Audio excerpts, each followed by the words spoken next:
Yo, Atlas speaking, and welcome to part 7 of What If I Was Reincarnated in the World of Pokemon as the Greatest Tactician. Let the tale begin. Chapter 181. In these 5 days, many other things happened other than Alex discovering his psychic talent. Like, how the Vulpix reached level 5 and can begin her training now.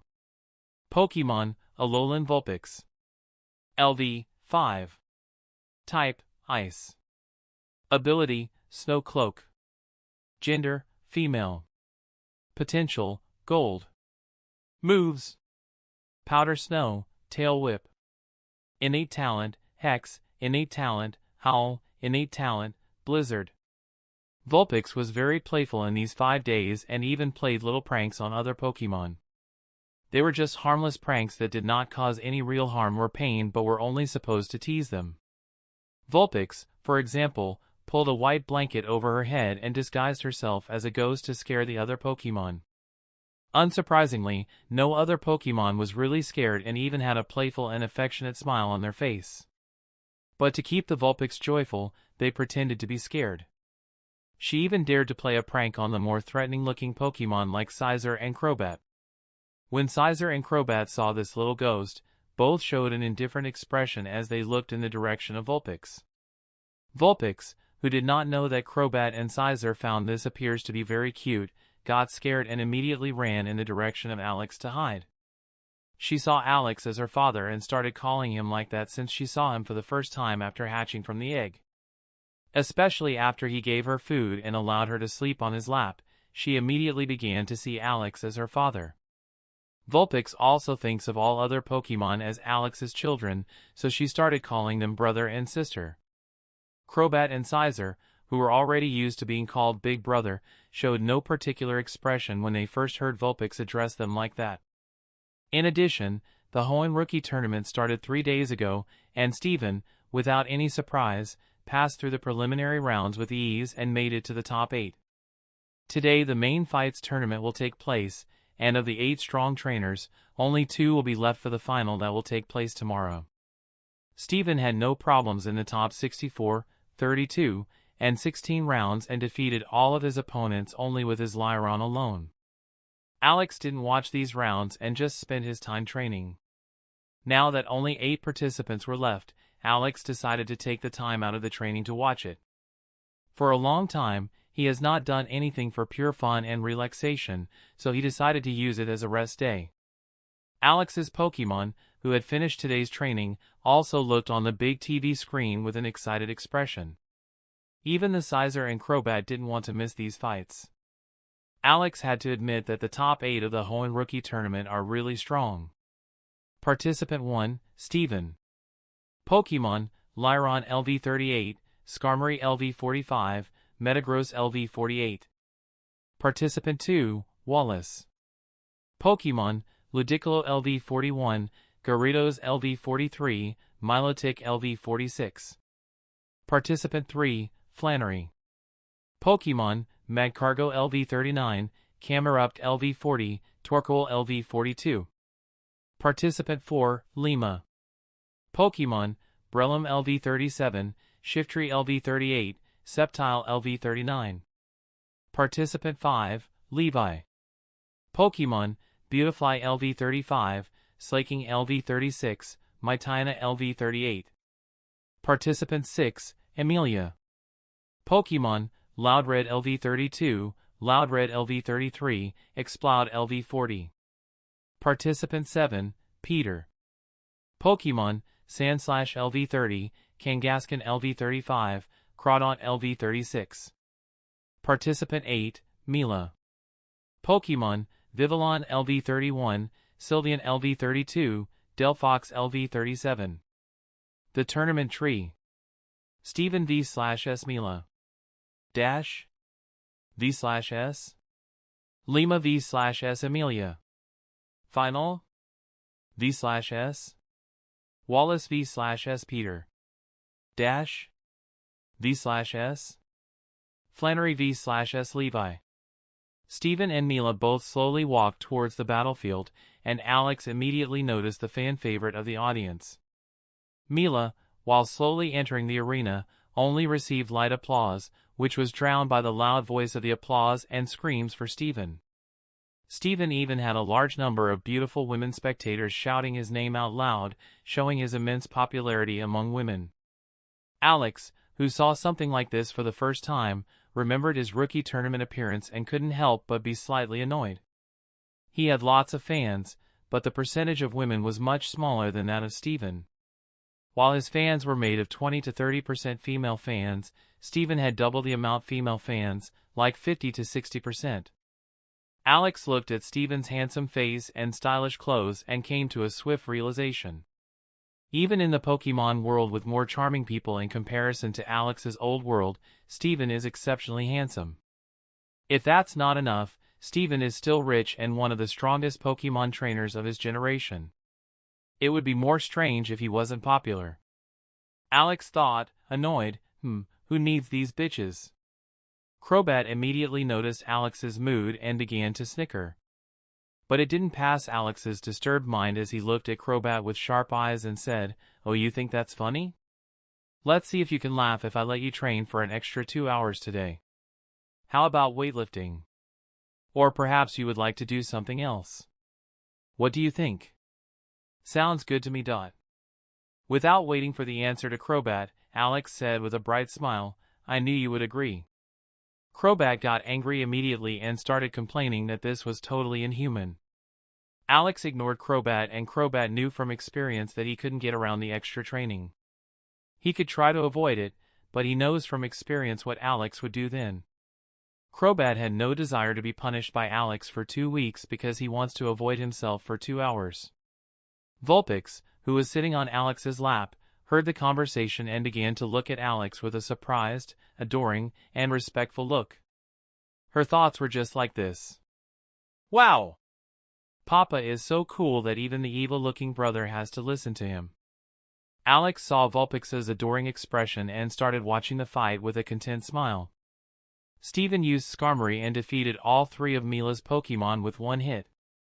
That was the fastest 3v/S3 fight that Alex has seen for a long time. It seems that Steven doesn't like this trainer, Mila. Probably, that's why he used Skarmory and not trained his Lyron, thought Alex when he saw this fast fight. Chapter 182.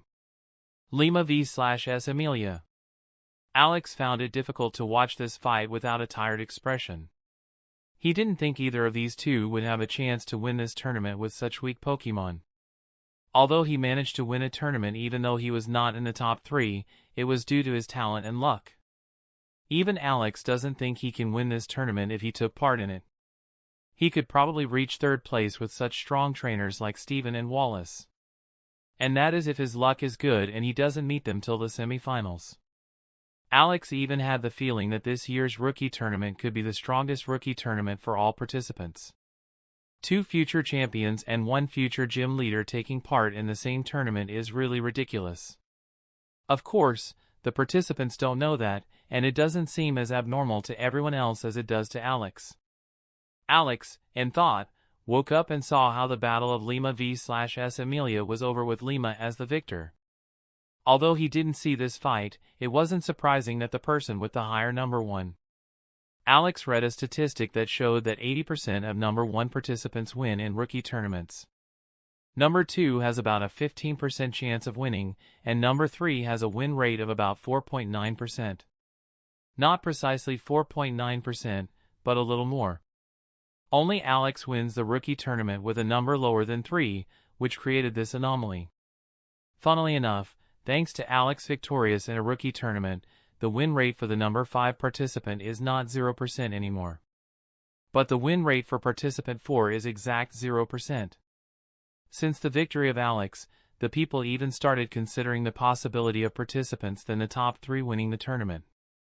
Wallace v/S Peter. This fight was even more boring than the last fight. 3 elite Pokemon against 3 non-elite Pokemon is really a one-sided fight. Alex knows from experience that it is impossible to win an elite Pokemon in a fair fight. For example, he could only defeat Misty's elite Pokemon because he got Misty distracted. And Scizor successfully used that chance to buff himself several times without any worry, which made the fight very balanced. Not to mention, Scizor had the type advantage against Starmie, a water and psychic-type Pokemon. Alex's higher tactics proficiency was also a critical factor that gave him a slight advantage in the fight. Also, Scizor was using effective moves, while Misty's elite Pokemon only had non-effective moves at the expert rank. A Pokemon that cannot use its expert rank move effectively is weakened by half. And despite all the disadvantages, Alex only managed to stretch that fight to a draw. Without surprise, Peter was utterly defeated and even failed to damage one of Wallace's Pokemon properly. The one thing that was special about the fight was the appearance of Wallace in the arena. He wore clothes that showed almost as much skin as a male stripper and moved very seductively. To Alex, it looked very gay, but when he saw how several female viewers had placards with Wallace's faces and red hearts, his eyes twitched in bewilderment. It looked like 80% of all female viewers are at least Wallace's fans, and every one of them was watching his movement with eyes, some even with a drooling mouth. There were even a few excited female spectators who wanted to run to the arena to touch Wallace. Fortunately, the whole arena was surrounded by a shield to protect the audience from the moves of the fighting Pokemon. Though it looked as if the shield was for protecting Wallace from his crazy female fans. Is this a joke? Why is he so popular? He doesn't even look any better than Steven, and he also moves like he's a she. The Pokemon world is really bizarre. I don't know whether to be happy or sad that I don't have such crazy female fans. I think this is only fun for a few days before it starts getting annoying. Though there are bound to be people who enjoy this. Flannery v/S Levi. It was another fight without any real tension. 2 elite and 1 non-elite Pokemon against 3 non-elite Pokemon is like 2 adults and 1 kid fighting against 3 kids. Flannery had a very similar strength to Misty in Alex's tournament. You could say that she was even slightly stronger because she had 2 elite Pokemon in contrast to Misty. They even appear to be about the same age as Misty right now. She is a little younger. Flannery easily won the fight, and Alex moved his focus to the next matchup fights. Steven v/S Lima. Final? V/S? Wallace v/S Flannery. You can really say that the rest of the battles really involve the top elites of the region. Only Lima is unknown to Alex. Nonetheless, Alex would admit that he would prefer to watch Flannery v/S Steven because the outcome of Wallace v/S Flannery is not a hard guess. Wallace not only has a type advantage but a great level difference too. Alex can't imagine how Flannery could win this fight. He doesn't believe that Flannery can win the fight against Steven, too. But she at least has a 0.001% chance of winning against Steven. Maybe the number is even smaller. But the point stands the same. The result of Steven v/S Lima and Wallace v/S Flannery was, as Alex expected, just as he predicted. Steven and Wallace won their fights without any surprise. Because the strength of Steven and Wallace is so great, these fights were rather one-sided. Alex knew that tomorrow, the final of the tournament would take place and smiled slightly. Steven and Wallace. This is going to be an interesting finale. Chapter 183. Alex turned off the TV and started doing some meditation exercises before going to sleep. All of Alex's Pokemon then had a little time spent on pursuing their hobby. To the surprise of all Pokemon, Ditto challenged Bastiodon to play chess. All Pokemon who saw this stopped whatever they were doing and went to watch this unforeseen match. Even Alex couldn't help but show interest in watching this match. Only Vulpix watched for a while before she got bored and started playing with a ball. After Ditto explained the Bastiodon rules of chess, they both started a best-of-3 chess games. Ditto started directly with a gambit *1 that Bastiodon didn't know, of course, and thus Bastiodon fell completely into Ditto's trap. Bastiodon, who played for the first time, didn't know the perfect or even a good counter and started to fall deeper into Ditto's trap. If he fails to see Ditto's fatal move on this turn, then he would be checkmated and lose the first game. Bastiodon caught a trailing behind but did not see the danger of Ditto's next move and made a fatal mistake. Ditto has read many chess books and was even trained by Alex since seeing his many defeats. Seeing Bastiodon make a wrong move, Ditto knew that Bastiodon already lost this match. Ditto made the last move and said a little bit louder voice, "Checkmate." After winning the first game, he immediately started laughing happily and ran around the room wildly. Although he is the person most of the time inverted in chess, it was the first time he won a game of chess. After months of work, he finally managed to win. Alex and his other Pokemon congratulated Ditto on his impressive victory.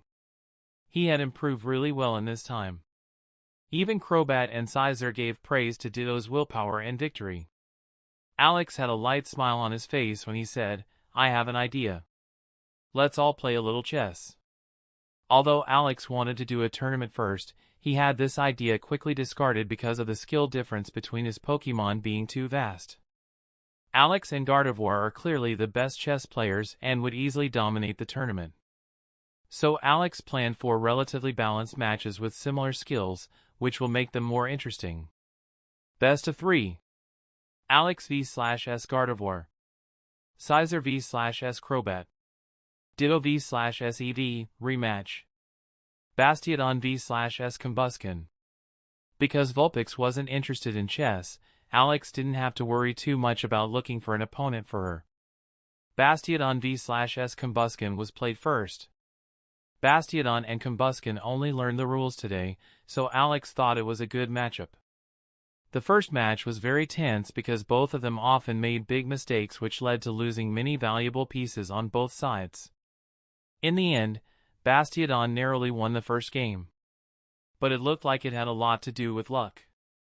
The second match was also very close, and Combusken made fewer mistakes and quickly have gained a little advance in the number of valuable pieces.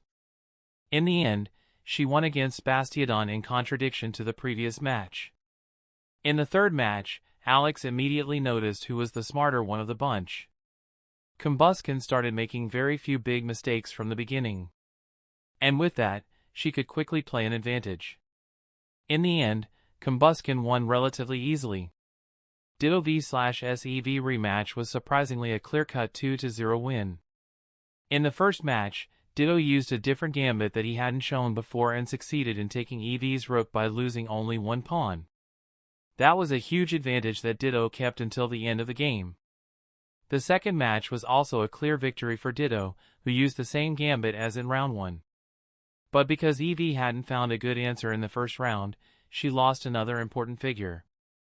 Ditto kept this advantage until the end and won against EV relatively easily. Ditto, who had now defeated a very talented player like EV, couldn't help but give a joyful scream. He ran towards Alex and hugged him with a rare beaming grin. Alex had often taken a little time to show Ditto some gambits, including this one, and explained it so that Ditto can transform his experience into strength. Although Ditto's mid and late game is really mediocre, he is now very strong in the early game. Only Alex, who showed him these gambits, is better. Although EV gets better faster than Ditto, she was at this point a good deal too inexperienced to react to Ditto's tactics. Scizor v/S Crobat was what surprised Alex the most. Both were playing chess for the first time, but it didn't affect their playing speed. And to Alex's surprise, he noticed that Scizor sometimes plays brilliant moves. He even checkmated Crobat with fewer pieces and quickly won the first game.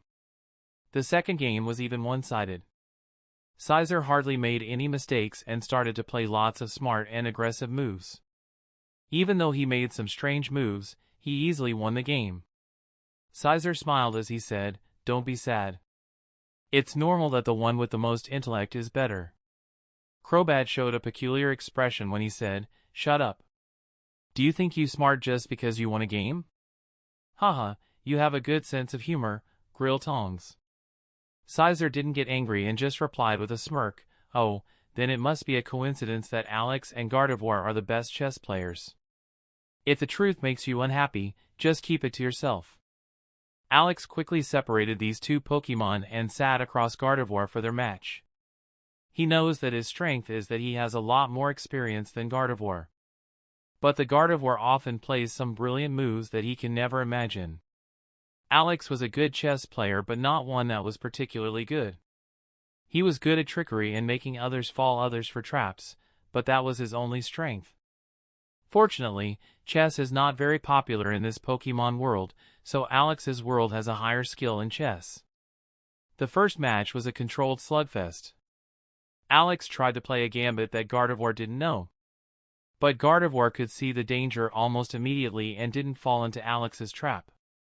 Unfortunately, Alex lost a pawn because his gambit didn't work. Although his position was better, the game wasn't at his side. Gardevoir played a few moves that Alex did not understand and cornering him at every other step.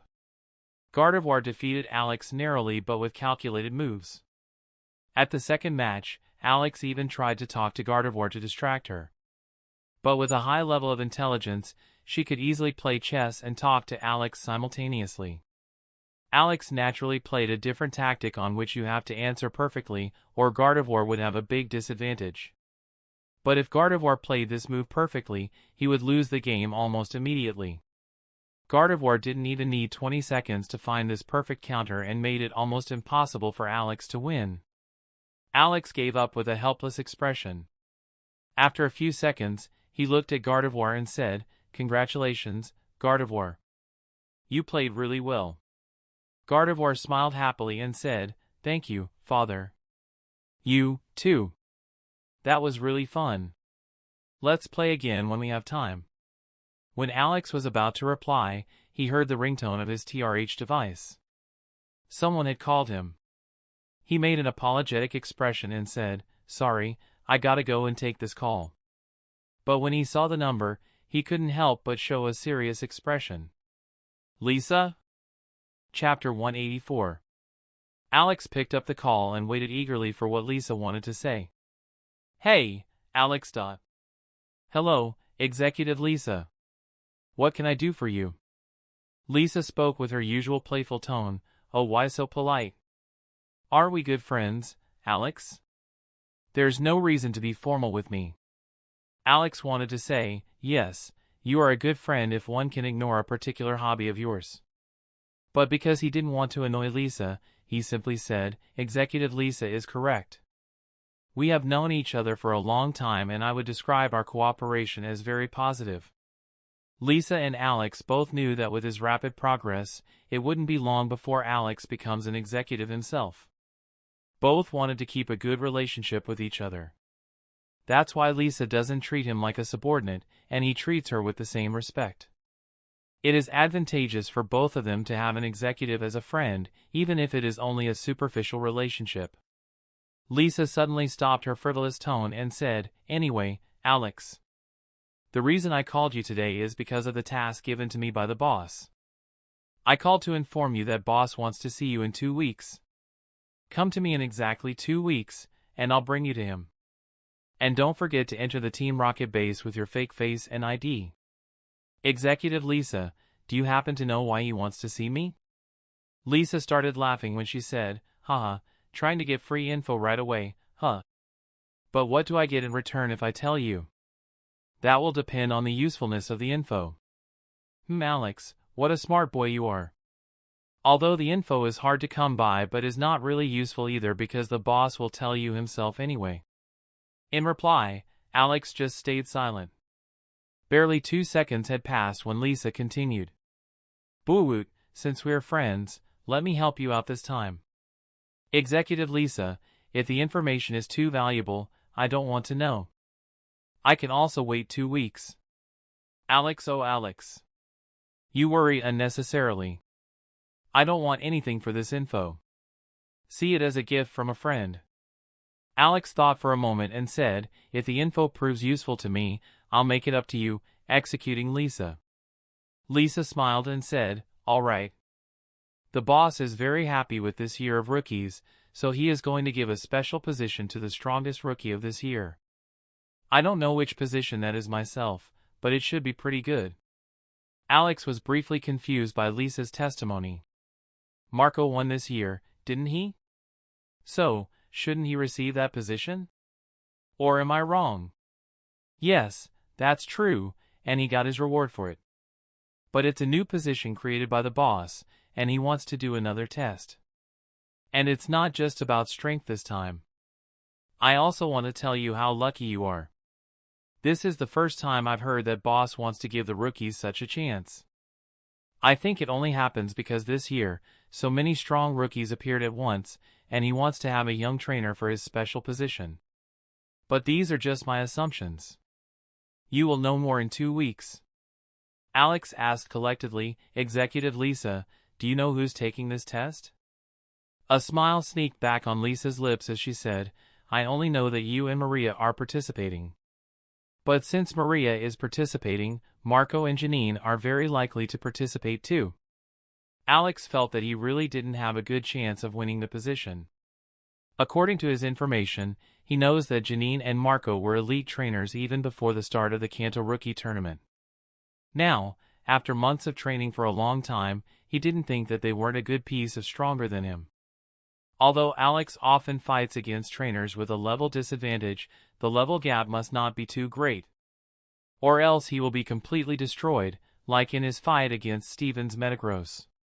What good are tactics if the opposing Pokemon can prepare its move faster and only need one hit to defeat its Pokemon? A cat against a lion cannot win unless the lion keeps on making many needless mistakes. Marco and Janine shouldn't be as strong as Steven though. It shouldn't be impossible to win. But it will tough for sure, thought Alex. Thank you very much for the info, Executive Lisa. Although this info was not very useful, it is not completely useless either. Lisa heard how Alex downplayed the info, also knew that this info wasn't very good. But she couldn't really ask for much for it. She will be satisfied with Alex giving her a half-useful piece of information too. No problem, Alex. That's what friends are for. Lisa said with a happy but a bit irritated tone, well, I have to hang up now. One of my subordinates made a mistake in a mission, and I can't let it go unpunished. Foo-foo. Alex, who heard this last sentence, suddenly felt really glad that he was not a normal subordinate of Lisa. I wonder if Lars is still alive. This thought didn't manage to stay in his mind for a second. Well, who cares? Although he only has 2 weeks left, he asked Steven if he could help him get a ticket for the Kanto luxurious ship. After more than a month, Steven wasn't surprised that Alex wanted to go back after his tournament and immediately agreed. He asked Alex to come in here to help him train, so, of course, he would help Alex. Steven agreed immediately and even got a ticket for the day after tomorrow. I think I'll go to the arena for the finale. I'm a little curious about Wallace's Pokemon, too, thought Alex as he slowly fell asleep in his bed. Chapter 185. Alex was sitting in the arena with other spectators who were waiting eagerly for the finale to start. For the finale, Alex flew to the arena to see the match live. Although the atmosphere was one reason he came in person, the main reason was to get a close look at Wallace's Pokemon. Alex noticed that match should soon start since it was close to the declared time. He focused on the ground and positioned all of his Pokeballs such that they can watch too. In the arena, the anchor came to the stage and started creating the mood for the finale with his speech. After a long speech came the introduction of the finalists. Today, in this finale, we have 2 immensely strong trainers who will be battling each other for the title of the strongest rookie of the Hoenn region. Though the special thing about this finale is that both of them are strong enough to dominate any other year's tournament. But today, fate has led them to meet their toughest opponent in their path to the first rank. This ain't gonna be an easy fight, folks. And today might be the greatest finale played in the Hoenn Rookie Tournament history. Now, let's welcome our finalists. To my right, we have Wallace from Sootopolis City, a water-type Pokemon trainer, who, according to his own admission, loves a Pokemon of grace.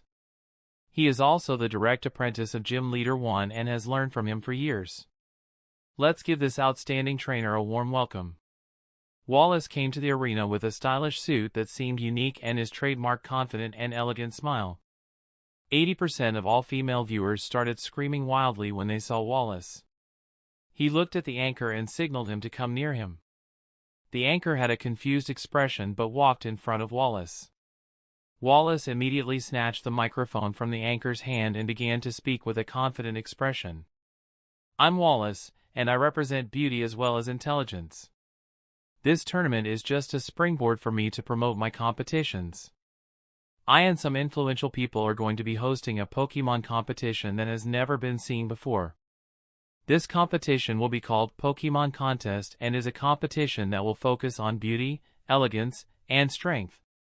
The first Pokemon contest will take place here in this arena in 3 months, and you can learn about the more detailed rules online. Wallace stopped talking and handed the microphone back to the anchor. The anchor showed a surprised expression that Wallace was advertising for another event but kept his composure. As long as he doesn't advertise something like a product, he doesn't mind it, since the sponsors won't be troubling him later on. Ah, that is an interesting introduction. Now please welcome the second finalist. To my left, we have Steven Stones from Moss Deep City, a Pokemon trainer who has focused on Steel and Rock-type Pokemon. He is also the son of Joseph Stone and, therefore, the current owner of Devon Corporation. Let's give this outstanding trainer a hearty welcome. Steven went to the arena with a confident and relaxed attitude. He was wearing his usual stylish suit and his usual handsome smile. When Steven came into the arena, there were almost as many female spectators screaming. Alex even heard a girl shouting, "This is the perfect finale." Although he agrees with this girl, he doubts that they are thinking of the same reasons. Unlike Wallace, Steven had nothing to say, so they both got ready to begin. Both Steven and Wallace called their first Pokemon on the signal from the referee. Lyron and Gyarados appear on the battlefield at the same time. Pokemon, Lyron. LV, 39. Type, Rock/Steel. Abilities, Rock Head. Gender, male. Potential, Deep Gold. Moves: Harden, Tackle, Mud Slap, Headbutt, Metal Claw, Rock Tomb, Roar, Iron Head, Rock Slide, Takedown, Metal Sound, Iron Tail. Innate Talent, Rock Polish, E. Innate Talent, Sandstorm, E. Innate Talent, Protect, E. TM, Toxic, TM, Earthquake, TM, Facade, TM, Rest, TM, Sleep Talk, TM, Substitute, TM, Shadow Claw, TM, Stone Edge, TM, Aerial Ace. Pokemon, Gyarados. LV, 43. Type, Water/Flying. Abilities, Moxie, Hidden Ability. Gender, male. Potential, Shallow Diamond. Moves: Splash, Tackle, Bite, Thrash, Leer, Twister, Ice Fang, Aqua Tail, Scary Face, Dragon Rage, E. Crunch, Hydro Pump. Perfect Talent, Taunt, E. Perfect Talent, Waterfall, M. TM, Protect, TM, Facade, TM, Surf, TM, Ice Beam, E. TM, Thunderbolt, TM, Blizzard, TM, Earthquake, TM, Double Team, TM, Brutal Swing, TM, Giga Impact. Alex was a bit impressed with the level of this finale. A level 43 Gyarados with Moxie is an almost unstoppable monster in a rookie tournament, such that even Misty's strongest Pokemon seems like a pushover in this rookie tournament. Steven was lucky that one can easily recognize that this Gyarados has the hidden ability, Moxie, or he might have been in a problem. Though I think that's why Wallace used him against Flannery. What is it so that Wallace hasn't used Milotic yet? Does it also has a secret that he wanted to keep it secret and would rather use this Gyarados than Milotic? Alex also noticed that Lyron is now 1 level higher and Protect is also on the expert rank. The shield could now probably withstand even attacks from a stronger Pokemon. But what is much more important, it should now be usable more often. Although Alex doesn't know it for sure, that should be the logical advancement. He was a bit tense to see how good Protect is on the expert rank and whether the cooldown is greatly reduced. Even after being used often, Protect can only be used every 5 minutes, which makes it useful for only once in a normal fight. Alex was curious to see if there was much else on the expert rank. Steven saw Gyarados and showed a serious expression. He knows due to the fight with Flannery that Gyarados very likely has the hidden ability, Moxie. 3, 2, 1, go! Lyron, use Sandstorm. Gyarados, use Taunt. Both trainers began to give their commands at the same time. Gyarados and Lyron both started preparing their moves, and almost simultaneously, they both started using their moves. A big sandstorm started to sweep the whole arena after Lyron used his move. Because Sandstorm is a rock-type move, it deals even more harm to Gyarados due to type advantage. Alex felt that it was the logical result. But because he has played too many Pokemon games, it didn't seem natural to him. Gyarados was using Taunt, and due to its effect, he prevented Lyron from using other moves as attack moves. Okay, Gyarados. Use Waterfall while preparing Ice Beam. Alex knows that you can charge another move while the Master Rank move is still ongoing. Although the moves get weaker the longer you use them, they can be used for interesting combinations. Steven smiled and said with a relaxed smile, "You did great, Lyron. But for now, return." Chapter 186. Alex saw that Steven waited for the right moment to replace his Pokemon and nodded with approval. He immediately didn't switch and decided to use Sandstorm first. Because Sandstorm is on the expert rank, there won't be a problem for it to stay on the battlefield for several minutes, permanently damaging Wallace's Pokemon. Although the damage from LV39 Lyron against elite Pokemon is not that great, it can still make a difference in the long run. Steven pondered for a few seconds before calling out his next Pokemon. Pokemon, Metagross, Shiny. LV 48. Type, Psychic/Steel. Abilities, Light Metal, Hidden Ability. Gender, Genderless. Potential, Diamond. Moves: Takedown, E, Confusion, Magnet Rise, Metal Claw, Pursuit, Bullet Punch, Miracle Eye, Zen Headbutt, Scary Face, Psychic, E, Agility, Meteor Mash, E, Hammer Arm. Perfect Talent, Earthquake, M, Perfect Talent, Rock Polish, M. TM, Ice Punch, TM, Thunder Punch, TM, Light Screen, TM, Reflect, TM, Protect, TM, Sandstorm, TM, Facade, TM, Brick Break, TM, Rock Slide, TM, Psycho Cut, TM, Rest. Wallace, who saw the appearance of Metagross, made a grave expression for the first time. He had the feeling that his Gyarados didn't have a good chance of defeating this monster. Before the referee could give the signal, Wallace also chose to call back his Pokemon. It is allowed to replace Pokemon in between the rounds, and Wallace didn't miss the opportunity to use this rule immediately. But after both have chosen to call back their Pokemon once, it is no longer possible for the rest of the fight. Go, Ludicolo. Show your grace. Pokemon, Ludicolo. LV 41. Type, Water/Grass. Abilities, Rain Dish. Gender, Male. Potential, Deep Gold. Moves: Astonish, Growl, Absorb, Bubble, Fury Swipes, Fake Out, Water Sport, Bubble Beam, Nature Power, Uproar, Knock Off, Zen Headbutt. Innate Talent, Razor Leaf, E, Innate Talent, Rain Dance, E, Innate Talent, Scald, E. TM, Ice Beam, TM, Hyper Beam, TM, Swagger, TM, Focus Blast, TM, Brick Break, TM, Protect, TM, Toxic, TM, Facade, TM, Surf. Wow!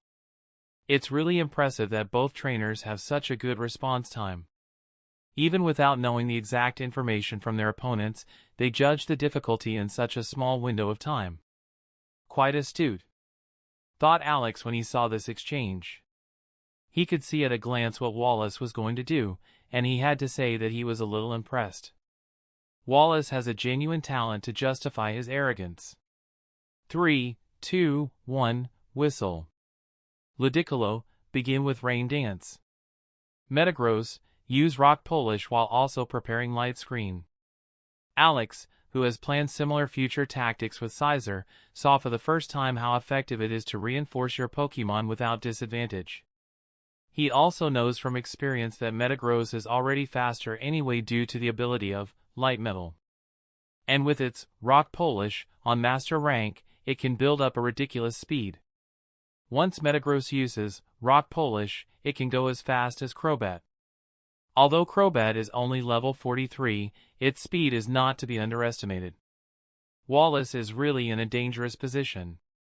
Ludicolo finished before Metagross and rain started to drizzle in the whole battlefield. Together with the fact that it is on the expert rank, it can be maintained that way for a long time. Ludicolo, boil your opponent tastefully through Scald. Metagross also finished shortly after Ludicolo and successfully used Light Screen while using Rock Polish once. Metagross, prepare Magnet Rise while using Rock Polish. Alex, who saw through Steven's tactics immediately, couldn't help but want to applaud. He went with Rock Polish and Magnet Rise after he noticed that Ludicolo was not a big worry for his Metagross, who is 7 levels higher than him and has already used Light Screen. Ludicolo used Scald, and a hot water jet flew in the direction of Metagross, who couldn't avoid it because he was preparing 2 moves, was hit but hardly suffered any damage. Wallace knew that his situation was bad, but he didn't really have a good counter for this Metagross. He didn't think this Metagross would have a move like Rock Polish had on the Master rank. Ludicolo, keep up the Scald attack. He could only hope that he was lucky to inflict Burn status effect on Metagross with this move. Metagross, who was slower, again used 2 moves at once and started to hover. Only after Ludicolo had prepared half of his new move was Metagross ready. But he was floating around really ridiculously fast now. Metagross, use Meteor Mash. And don't forget Rock Polish. Steven hoped that he was a little lucky and able to activate the Meteor Mash S effect and thus increase ATK of Metagross. Ludicolo was almost finished when Metagross started preparing its moves. Ludicolo didn't wait and sent a boiling hot water jet in the direction of Metagross. After Metagross was hit again, Alex noticed for the first time a very slight injury on Metagross's body. It seemed that Scald, on the expert rank and Rain Dance, was not completely useless. Wallace noticed that this couldn't go on and said, Ludicolo, use Growl for now. Because Growl is not on the expert rank and Ludicolo's 7 level is lower than Metagross, the effect of Growl is very much weakened. But even with this weakening, it seems more sensible for Wallace to use this move than to continue using Scald and hope for luck. Especially because these moves' effect, just like Scald, depends heavily on the level of the opponent. If Ludicolo, Scald, is used against a Pokemon under the elite rank, the chances of activating the effect of the move are much greater than 30%. But if Ludicolo's Scald is used against a Pokemon that is a much higher level, the chances are poor. Metagross finished first and used Meteor Mash when flying in the direction of Ludicolo. Ludicolo was hit and was thrown 10 meters away. He had a large wound on his stomach, and his painful face displayed his current situation. He had lost more than 80% HP after this one hit. Ludicolo stood up with a still existent painful expression and used Growl against Metagross. Go, Metagross. End it with another Meteor Mash. Ludicolo, use Protect and then Growl. Metagross finished first and hit the shield of Ludicolo. Ludicolo tried to block it with Protect, but his shield was broken, and he was knocked unconscious. Chapter 187. Wallace called his unconscious Ludicolo back to the Pokeball with the words, "Thank you for your hard work," and focused in the direction of Steven. He smiled as he maintained eye contact with Steven and said, "Steven, you are a really great trainer. You are the first person around my age who has given me a real fight." "Thanks, Wallace. I'm also glad that I can have such an interesting fight in this tournament." Wallace stopped smiling and said with a serious tone, "But enough is enough. I've never been defeated by anyone in my age group, and today won't be any different." Without further words, he released his next Pokemon, and a beautiful Milotic appeared on the battleground. Pokemon, Milotic. LV, 47. Type, Water. Ability, Cute Charm, Hidden Ability. Gender, Female. Potential, Diamond. Moves: Splash, Water Gun, Water Pulse, Wrap, Water Sport, Refresh, Disarming Voice, Twister, Aqua Ring, Captivate, Dragon Tail, Aqua Tail, Safeguard, Coil, Hydro Pump.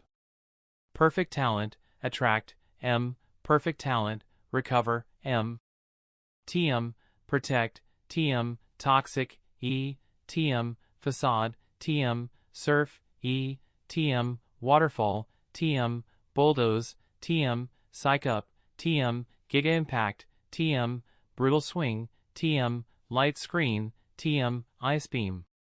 Alex, who saw the information, couldn't help but be surprised. 47? I guess even Goddess of Fortune is a fan of Wallace, to think that Milotic was able to level up just before the final fight.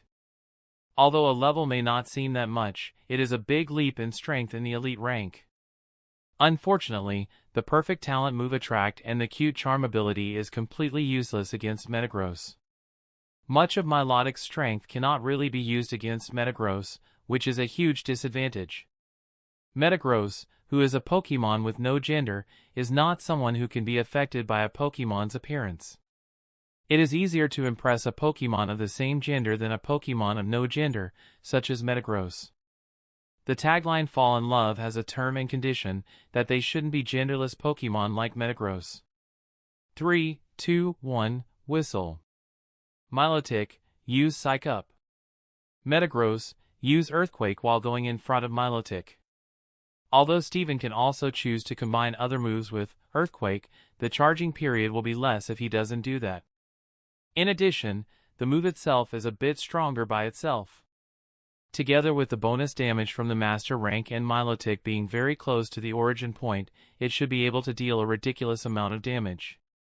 Metagross's speed of floating towards Milotic while using the move was really swift. When Milotic had just finished half of her move, Metagross was already done preparing Earthquake, and it didn't waste any time in using it. Milotic was hit by the tremors coming from the ground and was seriously damaged. Wallace was able to estimate from experience that she had already lost around 40% of her HP. The damage from the Earthquake to its full potential is simply terrifying. Metagross, use Earthquake while staying near Milotic. Milotic also finally finished her move, and the Psych Up successfully increased her stats. Psych Up, which is not on the expert rank, cannot copy all the improvements of Metagross, but managing to copy half of its effect is not a problem. Also depends on the level of the opponent. Milotic was now many times faster and only slightly slower than Metagross. In addition, she was able to copy Magnet Rise's partial effect. Thus she could also float in the air now. Steven saw this and made a serious expression. Metagross's Earthquake is a critical attack move to win this fight. Without this move, this fight will be much more difficult. Even though Milotic's Magnet Rise duration is half as much as Metagross, she won't have a problem keeping it up for at least 1 minute. Metagross, stop using Earthquake and use Thunder Punch. Milotic, keep up the recover while attacking with Surf. Wallace, who knows the power of Surf on the expert rank plus Regan, naturally wants to make the most out of it. Metagross and Milotic both started having a fight of power. Metagross tried to deal as much damage to Milotic as possible, while Milotic kept healing a priority while using different moves to inflict damage on Metagross and keep it away. Both trainers used lots of little different tactics to get an edge over each other, but the fight was generally at a stalemate. After just a minute and several moves, both Pokemon were in a rather bad shape. Both trainers had already used Protect, which set this upcoming clash into a climax of this battle. Metagross had suffered severe damage and had only about 30% HP left. But otherwise, it was in good condition. Milotic was in really bad shape because she couldn't quite deal with Metagross's attack with Recover and suffered more damage than she could cure in time. She had sores all over her body and only had 5% HP left at most. The fact that she can't use Cute Charm or Attract had really affected her utilizable strength. Metagross, use Psychic and end this fight. Milotic, resist via Surf. Both Pokemon used their move at the same time and hit the opponent. To the surprise of Steven, Wallace, and the onlookers, Milotic hit a critical hit on the last move, and Metagross suffered grave damage. Metagross's light screen effect was already over, so he was hit by the full blunt force of the surf. In the end, both Pokemon fell unconscious on the ground, or that's what it looked like. Metagross, who was lying on the floor for a few seconds, suddenly stood up with a struggling expression. Although his condition was really bad, he managed to remain conscious. The commentary immediately started speaking to give goosebumps to the spectators after this exciting round. Oh! And so the battle of the monsters is over.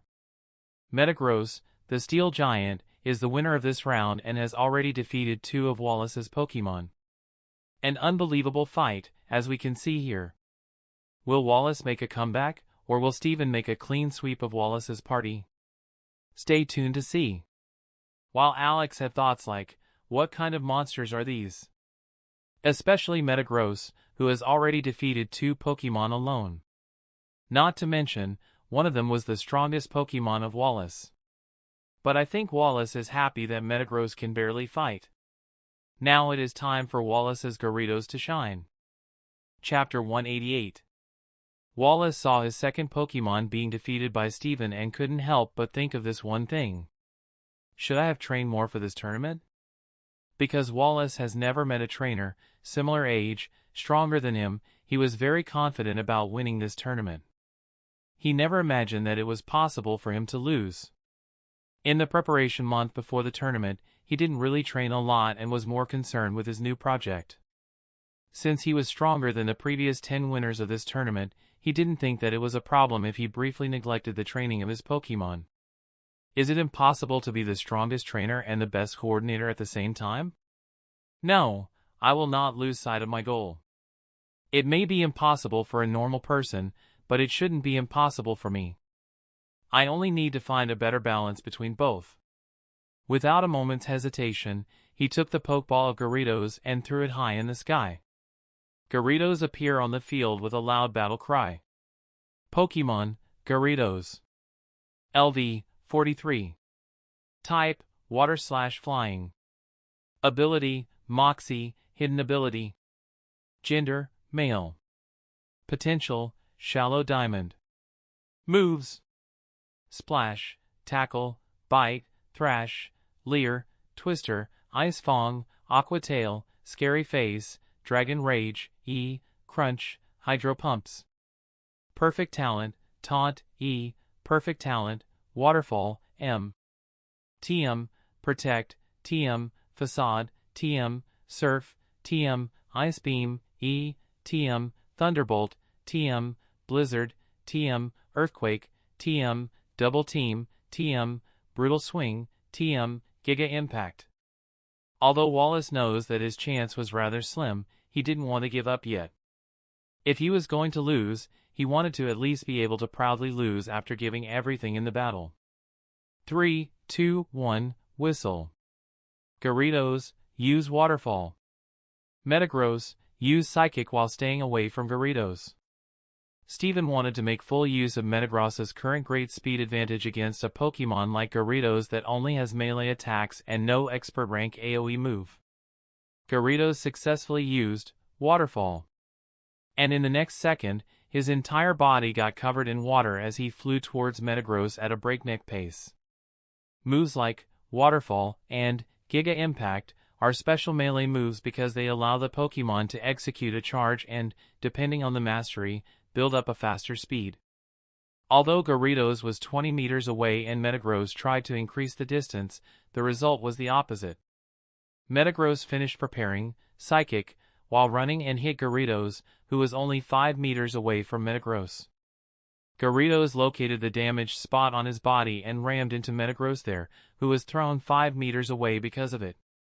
Metagross, with all his injury, could, of course, not take this move and became unconscious. What a monster, thought Wallace. Even though Gyarados had defeated Metagross, he knew from experience that Gyarados really suffered a lot of damage from this one hit. According to his estimation, Gyarados had lost around 30 to 35% of HP from that single hit, even though Gyarados can endure special attacks relatively well. Steven immediately got a Hyper Potion to heal Metagross and called it back to the Pokeball. He was very satisfied with the performance of Metagross, as one could see from his smile. He called out his next Pokemon without saying anything. Pokemon, Skarmory. LV, 45. Type, Flying/Steel. Ability, Keen Eye. Gender, Male. Potential, Shallow Diamond. Moves: Leer, Peck, Sand Attack, Metal Claw, Air Cutter, Fury Attack, Feint, Swift, Spikes, Agility, Steel Wing, Slash, Metal Sound. Perfect Talent, Taunt, E, Perfect Talent, Sky Attack, M. TM, Toxic, TM, Roost, TM, Flash Cannon, TM, Substitute, TM, Facade, TM, Swords Dance, TM, Fly, TM, X-Scissor, TM, Sandstorm. Wallace and Steven both knew this fight would be soon decided. If Gyarados defeated Skarmory, his ability would make him so strong that only one, Waterfall, would be enough to defeat Steven's last Pokemon. And because Waterfall is on the Master rank, it would be ready before any move made by Lyron. Even though Steven had the upper hand, he looked warily in the direction of Wallace and Gyarados. 3, 2, 1, Whistle. Skarmory, Swords Dance. Gyarados, use Ice Beam. Both trainers gave their orders while observing the battlefield. Nobody wanted to make a mistake and lose this important fight. Gyarados finished first, launched a beam of ice flying towards Skarmory with a cold speed. Skarmory couldn't evade because he was preparing a move and was hit completely. A critical hit. After this convulsing hit, Skarmory had a large wound on his head, and Steven knew that this one hit had taken about 45% of Skarmory's HP. Wallace, who also saw that, knew that this was his chance. He knew that it was either make it or break it. Gyarados, use Waterfall with Ice Beam. Wallace got ready to use his best combo of Waterfall and followed by the Ice Beam. It's simple but a very effective and fast combo. Skarmory finally finished too and strengthened his attack. Although it was a little slower, it was finished now. Skarmory, time for the Sky Attack. Steven understood Wallace's tactics at a glance and immediately applied the counter. Skarmory barely finished preparing first and began to fly very high in the sky. Because Gyarados was preparing two moves, he was slower even though he had a starting advantage. Gyarados waited for Skarmory to use Sky Attack and then use that Waterfall, Ice Beam combo. Wallace also understood Steven's tactics and responded quickly. Skarmory stopped rising and started falling to the ground with a ridiculous swiftness. Gyarados tried to build up speed on the ground and use it to counter Skarmory's power. Both Pokemon rammed each other with their gathered momentum and slammed each other. To the surprise of both trainers, this collision was so strong that both Pokemons fell to the ground with no energy left anymore to fight. As it was apparent, both Pokemon could not endure this collision. The referee, who saw both Pokemon go unconscious, announced loudly, both Skarmory and Gyarados are unconscious and can no longer fight. Participant Wallace has lost all three Pokemon and has no Pokemon left in his party who can fight for him. After a short break, he spoke loudly, thus, participant Steven is the winner. Chapter 189. A podium was slowly carried into the middle of the arena by two strong Pokemon with exciting music playing loudly via speakers. This podium had the typical 3 places for the ranking, each designated with a number. Steven, Wallace, and Flannery, with their respective medals, went to their achieved positions and took one last picture to finish this tournament. What a top 3! 2 champions and 1 gym leader. I am sure that after several decades, people will still look back to this tournament, thought Alex as he mused about the distant future. Alex heard the farewell speech from the organizer and began to leave the arena like some other spectators. He was a bit curious whether Steven would choose a royal Pokemon or not, but that had to wait until Steven was done. As a spectator, he is not allowed to come along just like that, even if he is Steven's friend. Alex waited 20 minutes outside the arena before he saw Steven leaving with Wallace. It looked like those two were getting along very well, and their relationship looked friendly enough. Alex was a bit surprised that Wallace was talking to Steven and even made friends after his defeat. It seems that Wallace's self-confidence had hardly suffered a blow from this defeat. Steven saw Alex and started walking in his direction, with Wallace following him. Steven gave a friendly smile as he said, "Wallace, let me introduce you to my best friend, Alex.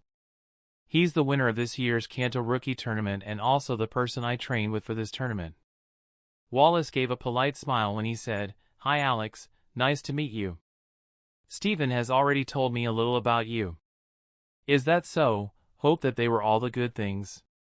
Though knowing Steven, it is highly doubtful. Wallace understood that Alex was just kidding. But he played along with him. Well, what can you expect from a person who looked for a tournament winner as a training partner to win? Steven smiled slightly and said, "Haha. Okay, that's enough now. Don't take advantage of my good mood after the victory." Even though Steven said that he was smiling from ear to ear. Alex, Steven, and Wallace even went out to eat after the tournament and talked about all sorts of things. In the end, Wallace said goodbye to both of them after 2 hours. Of course, they didn't forget to exchange contacts. Alex saw Wallace walking away before looking in the direction of Steven and said, "Okay, Steven, I have to go now too.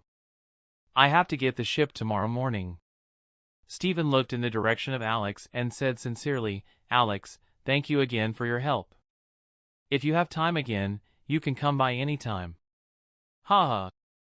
Steven, you better look for a girlfriend, or people will keep on thinking that you are gay." Steven heard Alex teasing and said, annoyed, "Shut up, Alex. You can't understand my high standard. Besides, I don't have any time for things like that. It's a huge waste of time, after all." Alex started laughing as he slowly walked away. Steven was a bit annoyed, but soon, it was replaced by a detached smile when he saw Alex slowly walking away. Alex, who said goodbye to Steven, immediately called Crobat and flew in the direction of Slateport City. After renting a hotel for one night, he put on the Ditto mask and went to Slateport City's black market. He still had about 4 hours before he goes to sleep, and he wanted to make use of this time. Alex started looking for silver Pokemon again and quickly realized that he really was out of luck today. After analyzing 90% of the Pokemon from the market, he caught only 5 silver Pokemon. The 5 silver Pokemon were sold together for 300,000 Pokedollars. Alex continued to walk through the market until his eyes caught a stall selling Ghost-type Pokemon. Ghost-type Pokemon are kept in special cages unlike other Pokemon and permanently needs to be monitored by a powerful Psychic-type Pokemon. Although it is hard to catch Ghost-type Pokemon, they can always be sold for a hefty price. If there wasn't any case of a Ghost-type Pokemon secretly eating away the life energy of its trainer, they would be even more popular and expensive. Generally, only a few trainers want to train Ghost-type Pokemon. But since they are relatively rare, they are still sold for a high price. Although it is rare to see Ghost-type Pokemon being sold in a stall, the main thing that attracted Alex's attention was one of these Pokemon's talent being extremely good. Alex only had one thought in his mind when he saw it. "I have to have it." Pokemon, Shuppet. LV, 6. Type, Ghost. Ability, Curse Body, Hidden Ability. Gender, Male. Potential, Gold. Moves: Knock Off, Screech. Innate Talent, Curse, Innate Talent, Phantom Force, Innate Talent, Destiny Bond. This Shuppet was not only born with a gold potential but also had 3 superb innate talent moves. Alex could well imagine how strong Curse, or Destiny Bond, is in this world as long as they meet the requirements to be used. With such moves on the Master rank, a trainer can ensure that these moves can be used effectively to defeat Pokemon that are much stronger than Shuppet. Alex could already imagine in his fantasy world how his LV-43 Banette can defeat a LV-48 Metagross with these moves. Although Bonnet would also be defeated, it is an exchange that Alex would make every time. Although he doubts that this can happen exactly the same way and without any obstacle, he couldn't help but dream about it. Also, Alex started to think about how easy it is to get this Pokemon on the Diamond rank.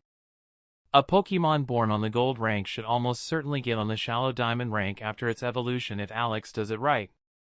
So far, of his Pokemon, only Vulpix had a Gold rank when she was born. That alone shows how rare it is. Sorry, I wanted to ask how much you are selling this Shuppet for, Alex inquired as he tried to keep his face composed. Chapter 190. Alex slowly walked down the streets of the black market with the latest edition of a Pokeball on his pokebelt. He tried to lower the price a bit, but in the end, he gave in when he realized that the seller didn't want to lower the value.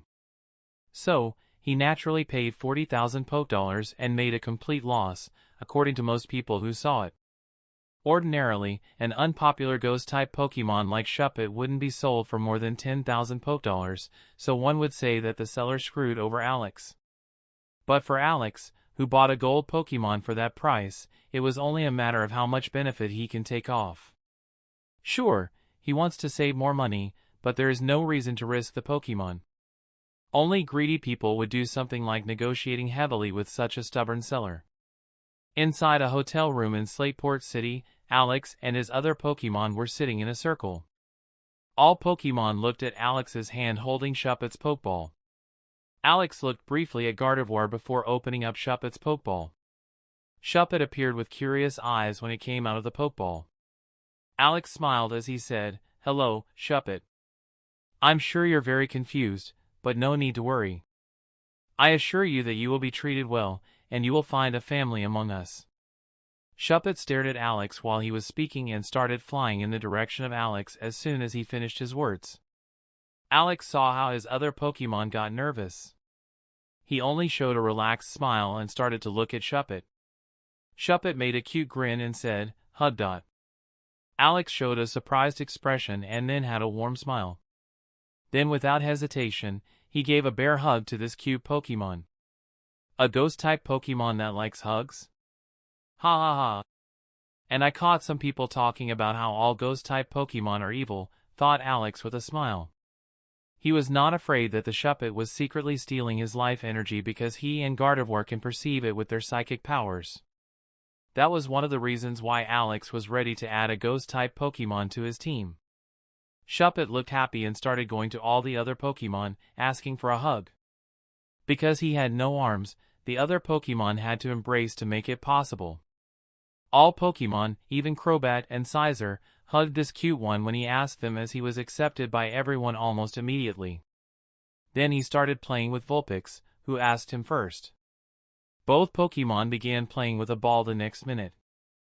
Alex, who had read many books in this world, knew well what skills Ghost-type Pokemon have and why they are considered one of the most powerful types of Pokemon. First of all, every Ghost-type Pokemon has the ability to transform itself into a shadow and assimilate itself into its trainer's shadow. The shadow can still be hit by moves of a Pokemon but is still extremely useful for surprise attacks or for protecting a trainer. Especially in the dark, this ability can make them invisible. Ghost-type Pokemon can also go through solid material that is not too thick. For example, it cannot go through the earth because it is too thick. A wall or a door is the optimal target for this ability. Ghost-type Pokemon can also eat the life energy of other Pokemon or people and rely entirely on them to fill their hunger, just like Pokemon berries. Although both are possible, some Ghost-type Pokemon species like the taste so much that they exclusively feed on the life energy. In particular, cruel species like Chandelure only eat life energy and other Ghost-type Pokemon. This species especially likes to play with its food before eating them. Because of such Ghost-type Pokemon species, Ghost-type Pokemon, in general, are rather hated by the common public. Bonnet or Mismagius belong to the friendly Ghost-type Pokemon category, which shows this problem well. But even these friendly Pokemon are usually not as friendly as this particular Shuppet. Alex started going to the Team Rocket shop page for Team Rocket Captains Plus, like every day, and felt fortunate when he saw the home page. It seems that an elite team has killed and captured valuable Pokemon that they want to sell for money. Alex ignored the living Pokemon and immediately looked at the corpses of the Pokemon. He also ignored all corpses with rank lower than S and Elite and began to look through them with a hastened speed. His attention was immediately caught by several items. An Elite S-rank Lickitung corpse for 500,000. An Elite S-rank Snorlax corpse for 900,000. An Elite S-rank Alolan Raticate corpse for 800,000. An Elite S-rank Weezing corpse for 600,000. An Elite S-rank Golbat corpse for 800,000. An Elite S-rank Durant corpse for 500,000. An Elite S-rank Durant corpse for 500,000. A Champion S-rank Infernape corpse for 7 million. There were actually more corpses on sale, but these were the best and most useful for Alex. Especially the Champion S-rank Infernape corpse was very rare and worth the price. Alex quickly paid 11,600,000 Poke Dollars and ordered all of these items. He only had 2,525,000 Poke Dollars left after this one purchase, but it was worth it for Alex. After 30 minutes, the items were transferred via the TRH device, and Alex went to the kitchen with Crobat. Alex understands that he had a few sensitive and innocent Pokemon, so of course, he does not want to split up the corpses in front of all the Pokemon. Especially Alex didn't want to frighten Combusken, who had never eaten any other Pokemon. It is another rush to see someone knock out a heart from a corpse to eat it afterward or eat it yourself. Fortunately, Crobat, Scizor, EV, and Ditto shouldn't have a problem with that. 30 minutes later, Alex gave each of these 5 Pokemon their heart and body parts, with the most energy. Scizor ate the 2 Durant corpses. Crobat consumed the Weezing and Golbat's corpse. Ditto swallowed the Lickitung and Snorlax's corpse. Eevee got to eat the Alolan Raticate corpse. And lastly, Combusken ate the Infernape corpse. Combusken reacted better than Alex had thought.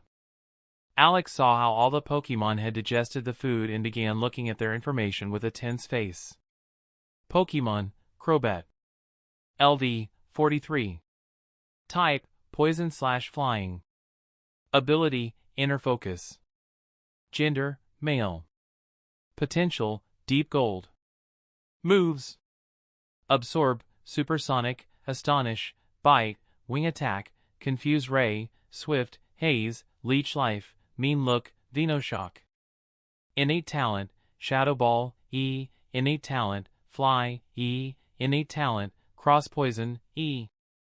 TM, Protect, TM, Toxic, E. TM, Sludge Bomb, TM, Facade, TM, Taunt, TM, Roost, TM, Substitute. Pokemon, Scizor. LV, 43. Type, Bug/Steel. Ability, Technician. Gender, Male. Potential, Deep Gold. Moves: Leer, Quick Attack, Focus Energy, Double Team, Feint, Fury Cutter, Wing Attack, Agility, Slash, Razor Wind, Iron Defense, X-Scissor. Innate Talent, Roost, E. Innate Talent, Metal Claw, E. Innate Talent, Brick Break, E. TM, Protect, TM, Toxic, TM, Thief, TM, Facade, TM, Giga Impact, TM, U-Turn, TM, Sandstorm, TM, Substitute, TM, Swords Dance, E. Pokemon, Ditto. LV, 40. Type, Normal. Ability, Imposter, Hidden Ability. Gender, Genderless. Potential, Shallow Gold. Move, Innate Talent, Transform, E. Pokemon, Combusken. LV, 35. Type, Fire/Fighting. Ability, Speed Boost, Hidden Ability. Gender, Female. Potential, Deep Gold. Moves: Growl, Scratch, Ember, Sand Attack, Peck, Double Kick, Flame Charge, Quick Attack, Bulk Up. Innate Talent, Attract, E. Innate Talent, Sunny Day, E. Innate Talent, Overheat, E. TM, Protect, TM, Flamethrower, TM, Rock Slide, TM, Will-O-Wisp, E, TM, Poison Jab. Pokemon, EV. LV, 38. Type, Normal. Ability, Adaptability. Gender, Female. Potential, Gold. Moves: Growl, Tackle, Tail Whip, Quick Attack, Double Kick, Sand Attack, Bite, Swift, Takedown, Double Edge, Helping Hand, Charm, Baton Pass. Innate Talent, Rest, E, Innate Talent, Sleep Talk, E, Innate Talent, Work Up, E. TM, Toxic, TM, Shadow Ball, TM, Facade, TM, Protect, TM, Attract. All Pokemon except Eevee managed to improve their potential. Alex could explain this development relatively confidently. Crobat, Scizor, and Ditto had already eaten good items with their old rank, so it was easier for them to promote their rank. For example, Crobat had feathers of a champion-level Staraptor on the S rank. And Combusken's item was by far the best, so it's not surprising for her to improve the potential. Especially since it was only the second item she had ever eaten in her life. But Alex knew that Eevee doesn't need much anymore, so he took the Everstone from Combusken and gave it to Eevee. It seemed to make sense for Alex, as it is easier to push up the diamond rank with an evolution left than without it. Although it is harmful to give Everstone to a Pokemon for too long, it wouldn't be a problem until Eevee reaches the deep gold rank. Alex started doing his meditation exercise and then, after 2 hours, went to bed. He had to wake up early tomorrow to get to the ship. Chapter 191. 11 days later in Saffron City, one day before meeting Giovanni. Alex, lying in his bed, woke up due to the morning sun rays stroking his face. He twisted his body with a drowsy, tired face and lazily got out of his bed. Alex was fatigued after these relatively troublesome 11 days. Not only did he train his Pokemon, but he also went to every black market in Kanto and sold all of them straight away, just like he did in Hoenn. He noticed that this method is relatively safe if not used too often. Although this method is a bit less secure than the old one, it is many times more effective. He should use this only when he needs to make money quickly. Alex had bought 206 silver Pokemon in 3 days and sold them immediately, just as he did in Hoenn. 11,309,803 Pokedollars were earned after these exhausting days. And, who can guess how I came up with this number? Calculator needed. Unfortunately, Alex's daily expenses are really huge. He pays around 15,000 Pokedollars for Pokemon food and approximate 20,000 Pokedollars for healing items and recovery items every day in order to be able to train effectively. That means that Alex has to spend at least 35,000 Pokedollars on basic expenses every day. In comparison, his personal costs or the costs of an expensive hotel are a joke. Though 35,000 Pokedollars doesn't sound like a lot considering that Alex earned it in 3 days, it's a ridiculous amount of expenditure even for the most elite trainers. For 35,000 Pokedollars, one can buy a cheap silver Pokemon. And Alex spends that much on training and food only in 1 day. That's 1 million Pokedollars a month. Alex was really glad that he has the system, or he would have to try to earn money like all other trainers. But Alex knows that one reason that his Pokemon are leveling up so fast is that he invests so much money behind them every day. And he isn't intending to stop because it costs a little more than others. During these 11 days, Alex noticed that it was getting really difficult to climb even one level without training in the wild. Along with the fact that it was getting more and more difficult to climb even one level on the elite rank, its progress had begun to slow down for Pokemon like Gardevoir, Crobat, and Scizor. That had nothing to do with potential either, but the fact that it is generally challenging to level up on the elite rank without training in the wild against strong Pokemon. For example, it took Steven's Metagross 40 days to level up from 47 to 48. Although it may seem that Metagross made a not easily visible jump, the level climb is still relatively slow. For example, from LV 47 with 1% to 99% of LV 48.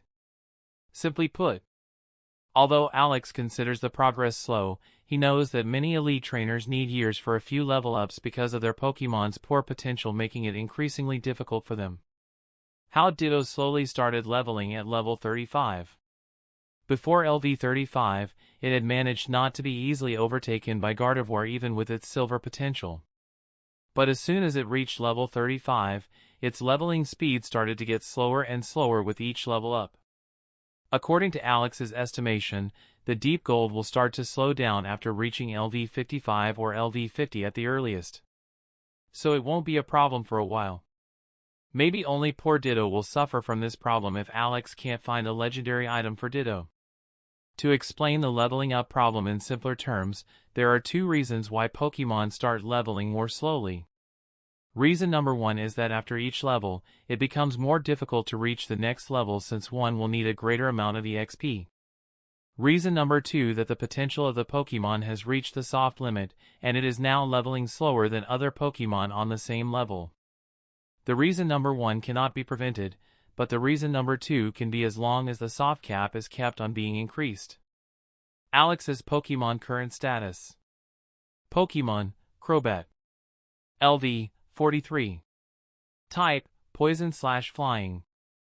Ability, Inner Focus. Gender, Male. Potential, Deep Gold. Moves. Absorb, Supersonic, Astonish, Bite, Wing Attack, Confuse Ray, Swift, Haze, Leech Life, Mean Look, Venoshock. Innate Talent, Shadow Ball, E, Innate Talent, Fly, E, Innate Talent, Cross Poison, E. TM, Protect, TM, Toxic, E, TM, Sludge Bomb, TM, Facade, TM, Taunt, E, TM, Roost, TM, Substitute. Pokemon, Sizer. LV, 43. Type, Bug/Steel. Ability, Technician. Gender, Male.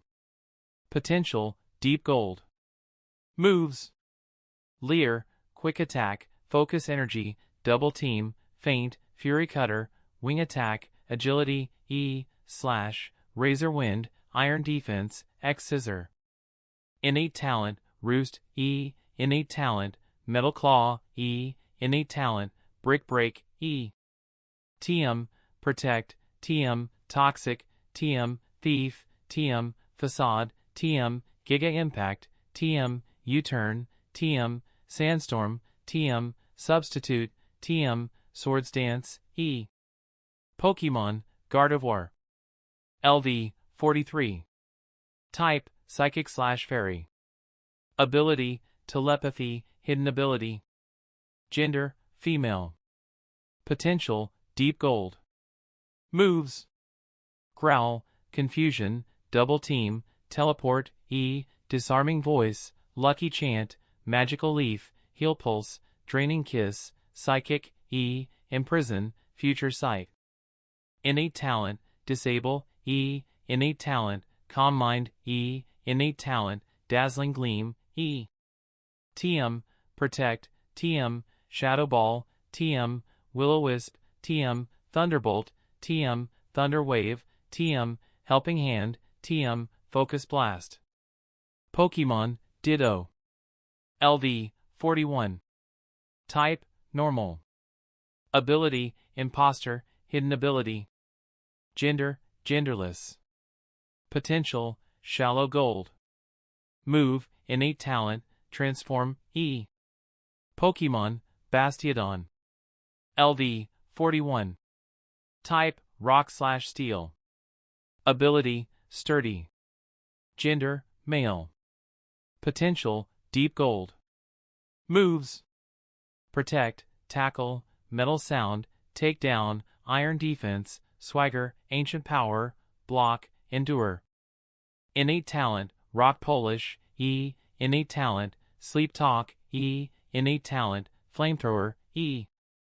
TM, Taunt, E, TM, Rock Slide, TM, Rest, TM, Earthquake, TM, Flash Cannon. Pokemon, Combusken. LV, 37. Type, Fire/Fighting. Ability, Speed Boost, Hidden Ability. Gender, Female. Potential, Deep Gold. Moves: Growl, Scratch, Ember, Sand Attack, Peck, Double Kick, Flame Charge, Quick Attack, Bulk Up. Innate Talent, Attract, E. Innate Talent, Sunny Day, E. Innate Talent, Overheat, E. TM, Protect, TM, Flamethrower, TM, Rock Slide, TM, Will-O-Wisp, E. TM, Poison Jab. Pokemon, EV. LV, 40. Type, Normal. Ability, Adaptability. Gender, Female. Potential, Gold. Moves: Growl, Tackle, Tail Whip, Quick Attack, Double Kick, Sand Attack, Bite, Swift, Takedown, Double Edge, E. Helping Hand, Charm, Baton Pass. Innate Talent, Rest, E. Innate Talent, Sleep Talk, E. Innate Talent, Work Up, E.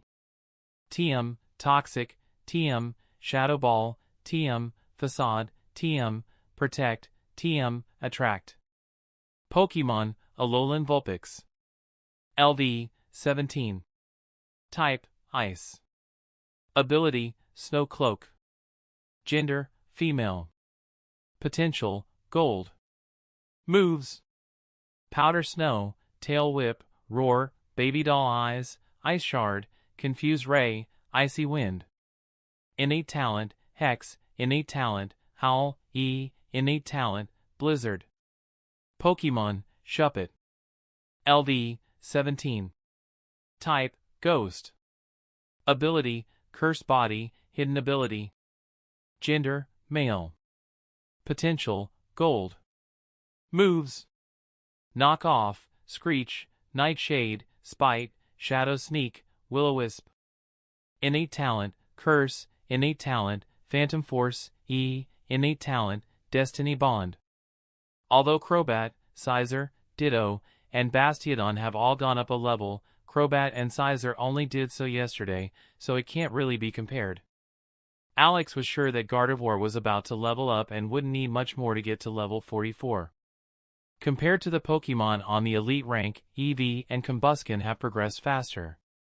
In particular, Eevee has managed to raise 2 levels. On the first day out of 11, Eevee turned LV 39, and yesterday only she turned 40. The two newcomers have changed the most by far.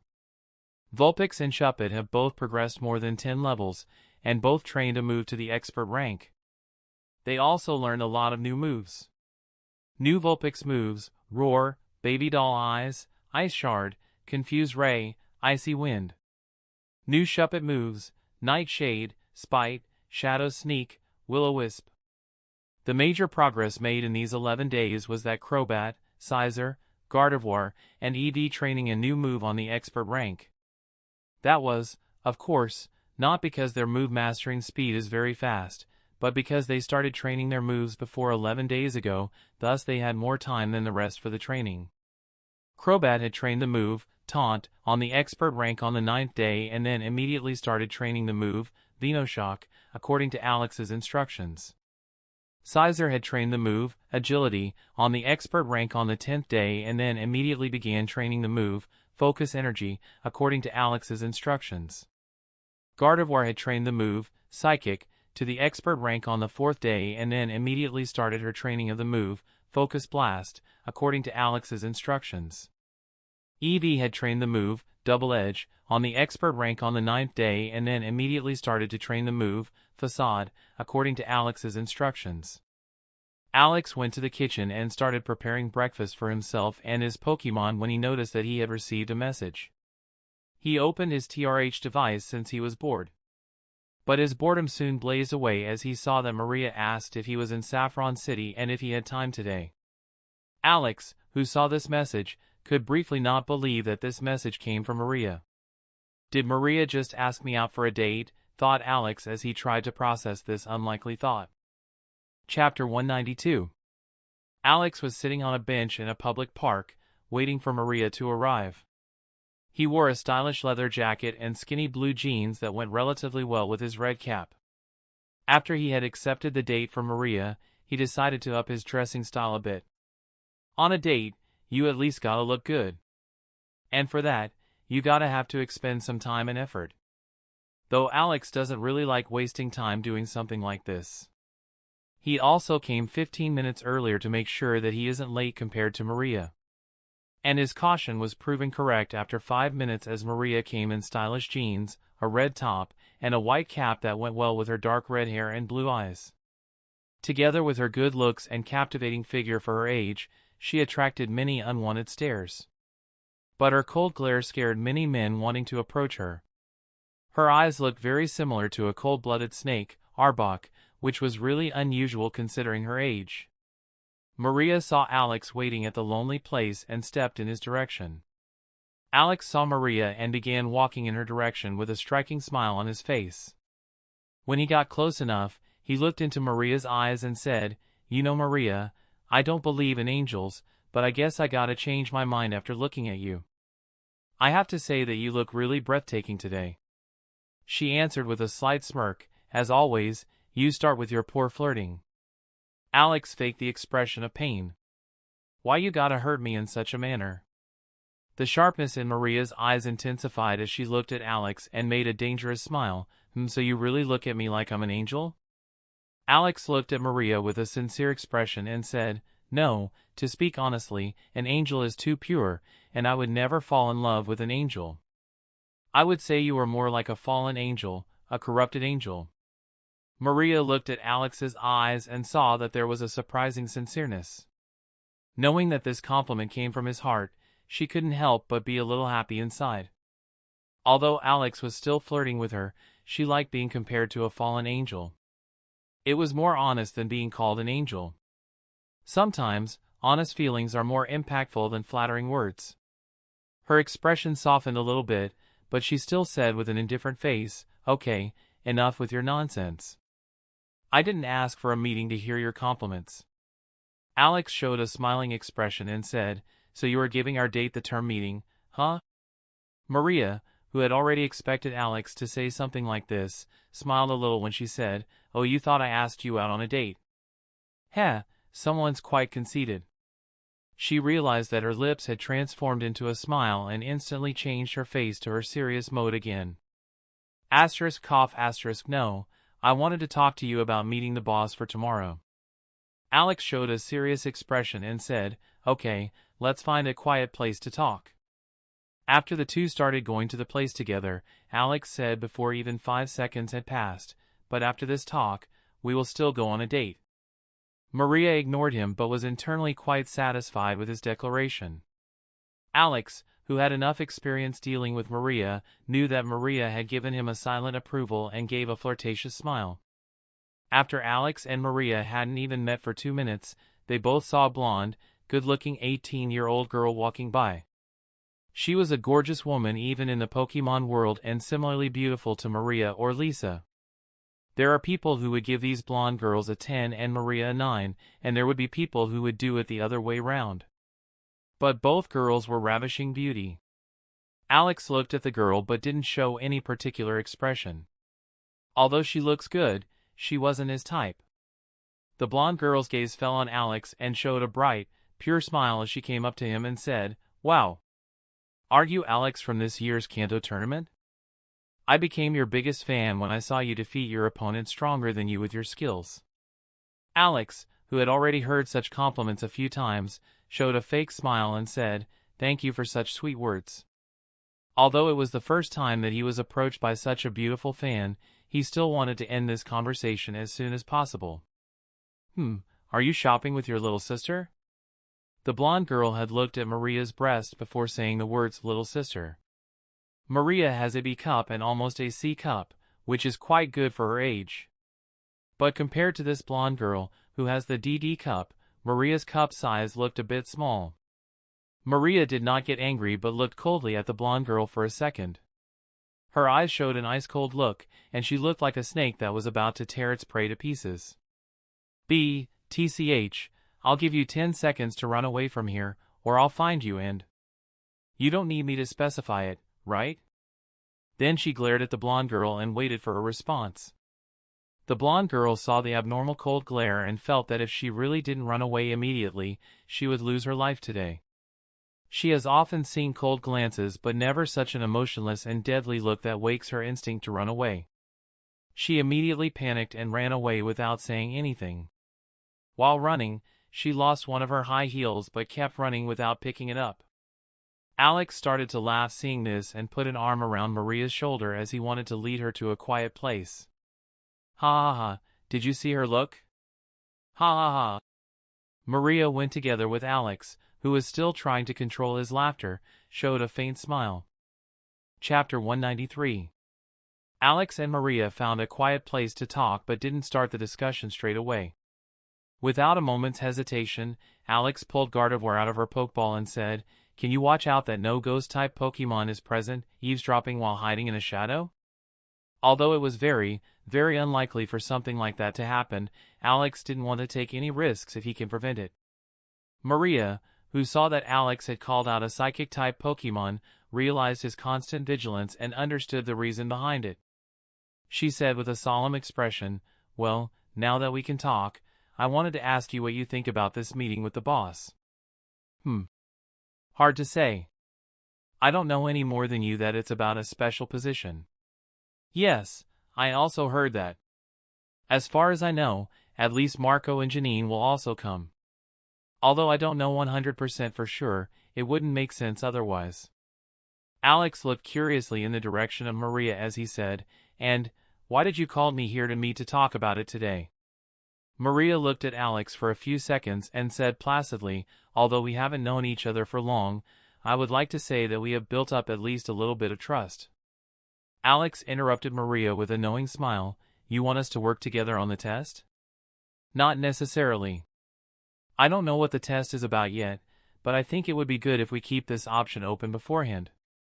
She paused for a moment before saying, "I just recently became an elite trainer and only have 2 Pokemon at LV40.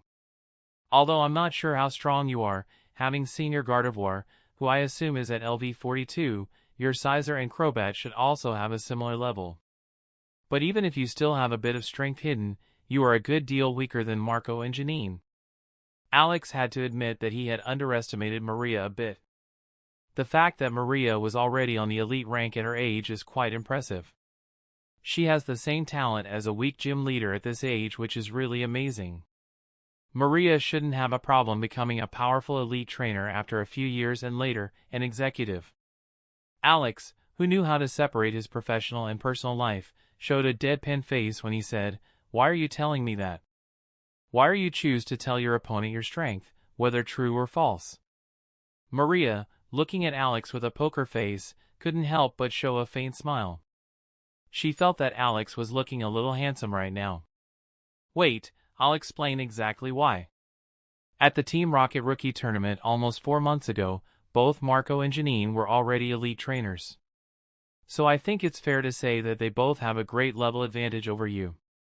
The reason I am telling you this is because I know that I can't win this test, but I can help you win this test." Alex showed a slightly suspicious expression when he said, "This sounds too good to be true." Maria showed a slight smirk that looked a bit creepy with her cold, sharp eyes. But to Alex, it looked very cute. "We can talk more about what you can give me as a reward later. But I can tell you now that it won't be cheap." Alex understood what Maria was going for and why she had brought the strength of other competitors beforehand. Smart, thought Alex as he saw through Maria's tactics. He gave a warm smile as he said, "Maria, of course, I would be very delighted to get your help. Don't worry, if we have the chance to work together, I'll come up with an appropriate reward for your help." Maria looked at Alex for a few seconds with scrutinizing eyes. "Alex, the only reason why I came to you and not to the other 2 participants is that we already know each other a bit, and I trust you more than them." After a short pause, she gave a threatening glare as she said, "But if you try to deceive me, I'll make you end up like the last person who tried that." Alex didn't show a fearful expression but a curious one. "Oh! So, what did you do with the other person?" Maria showed a playful expression when she said, Sure. I don't mind telling you. After I was kicked out of the orphanage, I tried to find a job and met this one disgusting man. Long story short, he tried to turn me into a prostitute. And he was almost successful because I was alone and weak at that time. After she said that, her eyes started to glow with madness when she said, but he picked the wrong person for this. When he tried to put a disgusting part in my mouth, I bit right through it and made sure that it will never work again. I just made him pay for what he tried to do with me. I thought he was going to kill me for it, but I overestimated this man. He screamed loudly and didn't move at first. Then started wailing and flailed around while covering the damaged part. I took advantage of this chance and jumped out the window and ran for my life. After hiding in the garbage, I escaped my late pursuits. Alex, knowing that Maria was willing to tell him such a personal story, felt her trust in him.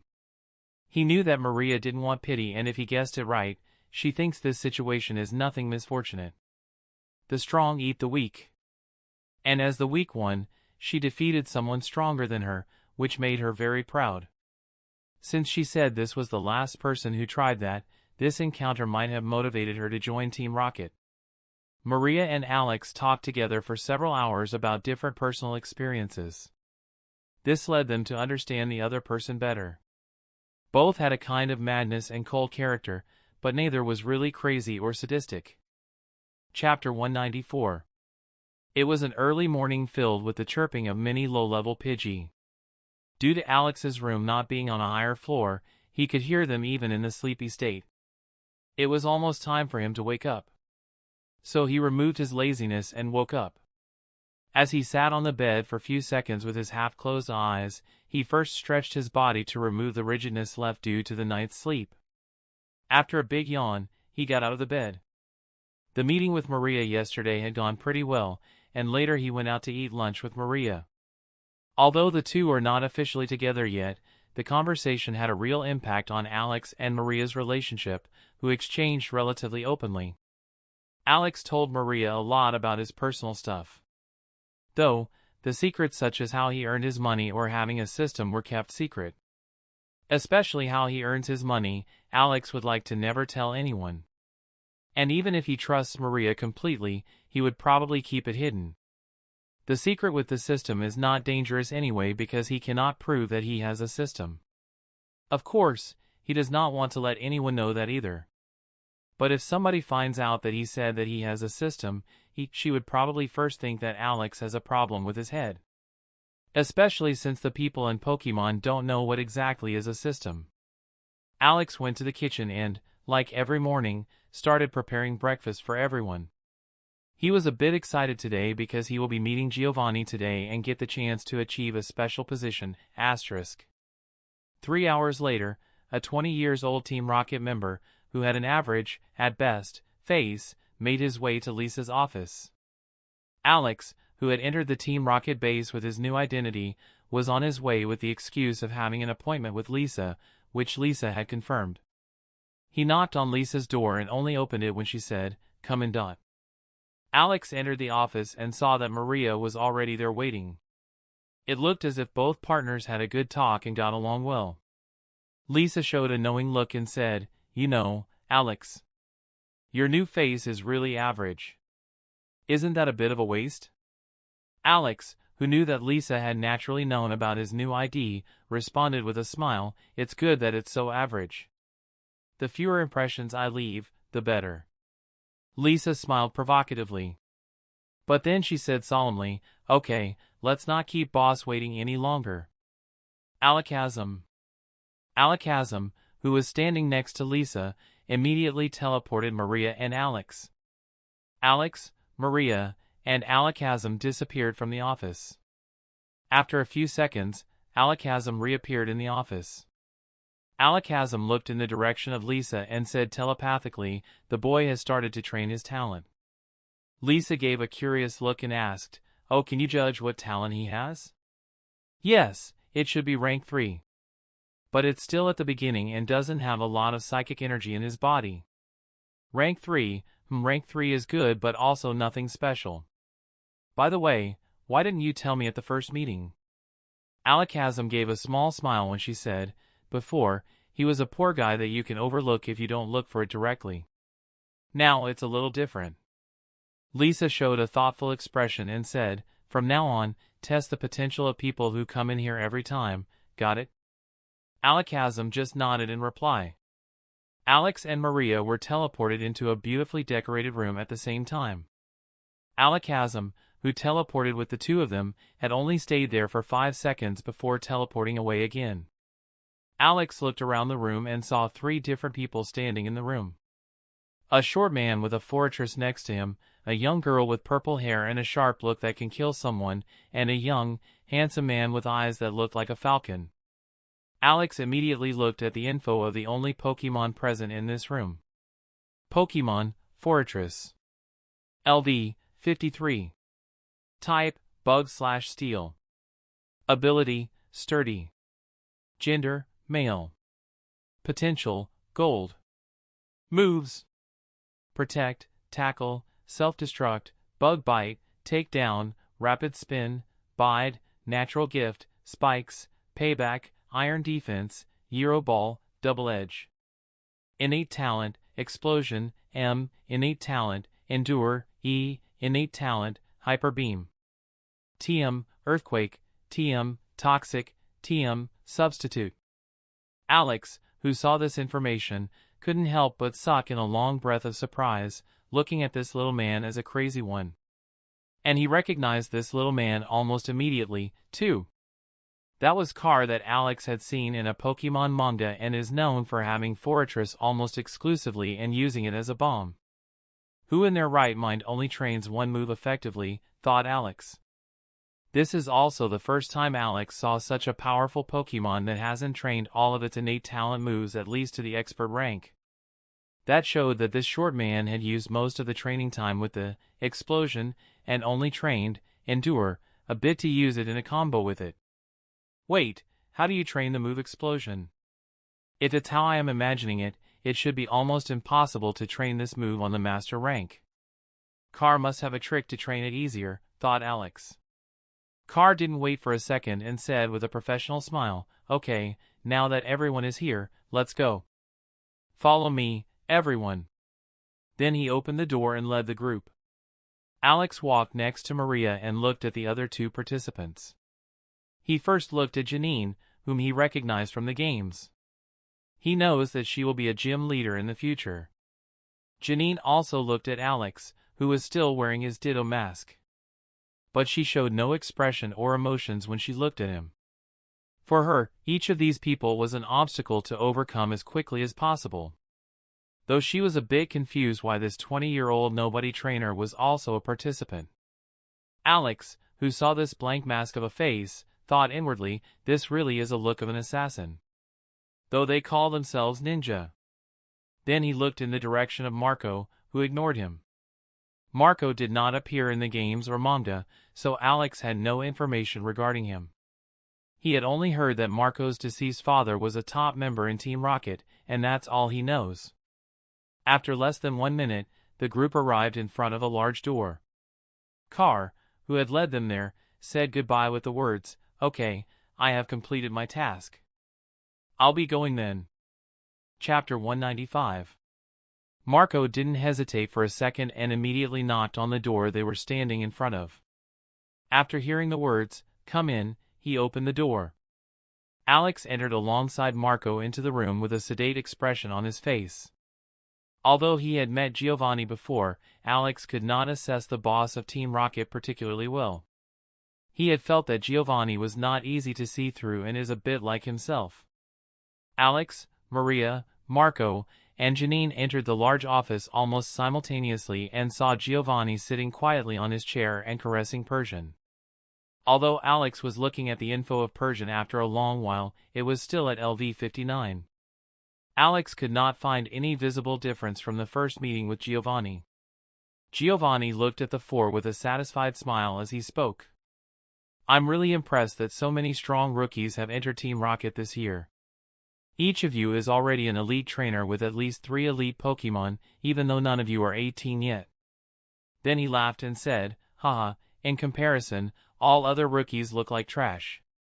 I think it was over 10 years ago that such a number of talents appeared in 1 year."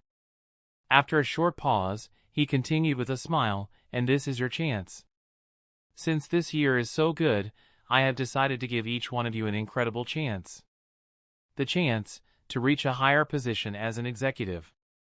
Alex felt that something didn't quite fit. Even if this year had some very impressive rookies, there shouldn't be a reason why Giovanni will choose rookies instead of older members for this new position. Giovanni, who saw those surprised and confused eyes of everyone with his keen eyes as he said, "I can understand your confusion. In normal cases, you would never have such a chance. Let me explain it a bit more to you. Team Rocket has now expanded almost to its maximum in Kanto and Johto, and has little opportunity to grow much further.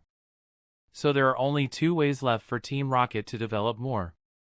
The first is to defeat the Alliance and control Kanto completely. And the second possibility is to expand in other regions. The first option is impossible for now, and the second option has encountered a problem." Giovanni looked at the four teenagers with piercing eyes and no expression on his face. "I've been trying to build a Team Rocket base in Hoenn for several years, but the problem is that the whole underground organization in Hoenn reacts very strongly against it.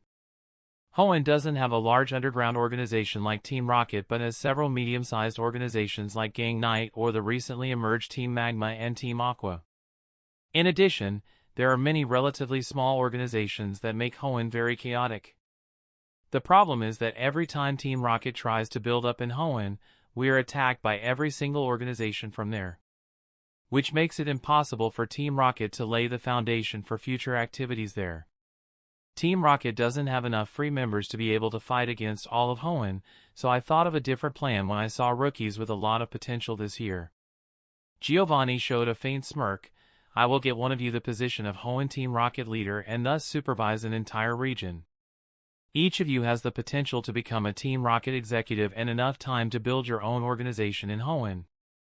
Team Rocket cannot give you any personnel because otherwise, the Hoenn underground organization will find out quickly.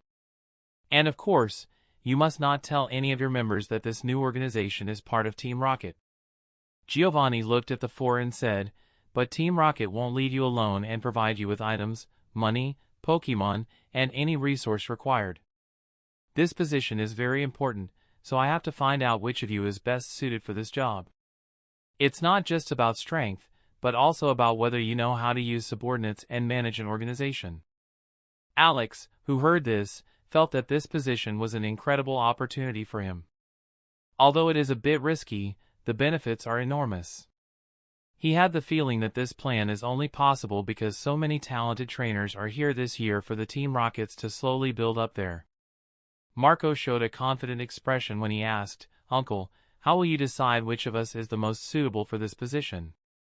Giovanni looked at Marco without showing any emotion and said, "The test determining that will only take place in a year." All four teenagers in the room showed a surprised expression. "This test has nothing to do with strength. I allow each of you to build a team that fights along with you.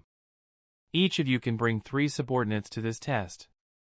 Giovanni showed a knowing smile when he said, "Of course, to be fair, none of your subordinates must have reached the age of 18 years. And, you have a year to choose your subordinates and train them." Alex, who heard this, immediately understood how important these 3 subordinates will be for this test. If he managed to find 3 subordinates that are as strong as himself, he would almost automatically win this test. Unfortunately, that's almost, if not entirely, impossible. Giovanni looked at the 4 people in the room who were all thinking about different things and said, "I will also give each of you a few missions from time to time that you can accept. These missions will not give you an advantage in the test, but the rewards will be better than the normal mission ones. So, you can do them if you want to." After seeing how each of these 4 people had a confident expression, he said with a small smile, "I would like to tell you that each of you can refuse to take this test if you want." When he saw the uninterested looks, Giovanni said, "And yes, anyone who refuses this test can get a Dratini, Bagon, or Gibble that's on the S rank." Alex and the rest showed surprised expressions when they heard of this reward. Alex couldn't understand for a moment why Giovanni was doing this. Wait, does he want to prevent the person who has almost no chance of victory from joining forces with other participants? Does he knows about my conversation with Maria, or did he expect something like that? Maria, who heard this reward, couldn't help but show her hesitation. Although this position of Giovanni is better than this reward, you have to win the test first to get this position. She knows that she has almost no chance, and it would be more worthwhile for her if she would take this reward and give up taking part in this test. But when she thought about the conversation with Alex, she didn't know what to do for a moment. After a few seconds, she looked at Giovanni and asked, "Boss, can I become a member of another participant's team even after I have given up?" Giovanni showed a knowing smile and nodded. Maria stopped thinking and told Giovanni that she would like to give up the chance to participate in this test and that she would like to receive a gibble. Alex, who heard this, showed no particular emotion. It would be better for him if Maria would still take part so that he would have a total of 7 team members. But he could understand why Maria would not give up everything for him. The fact that she had already asked Giovanni regarding joining another team showed that she was at least a little bit considerate of him despite neither of them had an agreement yet. He felt that Giovanni would have used other tricks to make this fair if Maria had not accepted this offer. Giovanni looked at Alex and Maria's face and showed an easy-to-miss, knowing smile. Chapter 196. Alex, who noticed the smile on Giovanni's face, showed a helpless look. It seemed that he had to pass the test without any great advantages. To be frank, he was already quite satisfied that he could add Maria to his team. He doubted that either of them could find a better subordinate under the age of 18 than Maria. Now the question is, what will Maria ask for this help? "I'm sure it won't be cheap," thought Alex. Marco and Janine looked at Maria with an interested stare. The two also openly showed an interest in Maria. Giovanni looked at Alex's face and said, "Alex, take off the mask. It's only fair that everyone knows each other's face." Alex knew that none of these people would betray his identity since it would equate to a betrayal of Team Rocket. And even if they do, it is unlikely that the Alliance would believe that. Marco and Janine both showed a slightly surprised expression when they saw the real face of Alex. Neither would have thought that the winner of the Kanto Rookie Tournament was a Team Rocket member. Both could now understand a little better why Alex can take part in this test. Although both were briefly surprised, neither of them was afraid of Alex. They saw the tournament and knew that Alex's level was technically very weak, strength-wise, and had only won against Misty by a trick. Although he should be stronger now, he shouldn't be much stronger than Maria. Both were sure that their Pokémon were much stronger than Alex's. Giovanni said sternly, "By the way, don't try to look for loopholes in these rules. You'd better use the time to train yourself and your team. That's a tip from me. I'll send you the exact rules later, so no need to waste time with them right now." Alex immediately understood what he meant. Although Giovanni didn't say it, it would definitely be forbidden to use Pokémon that do not belong to you or that you have borrowed from someone else. Such things will undoubtedly appear in the rules to keep this competition fair. Giovanni looked again briefly at each of the three and said, encouraging them, "The three of you have a unique chance. Train hard this year yourself and your team if you want to gain this position.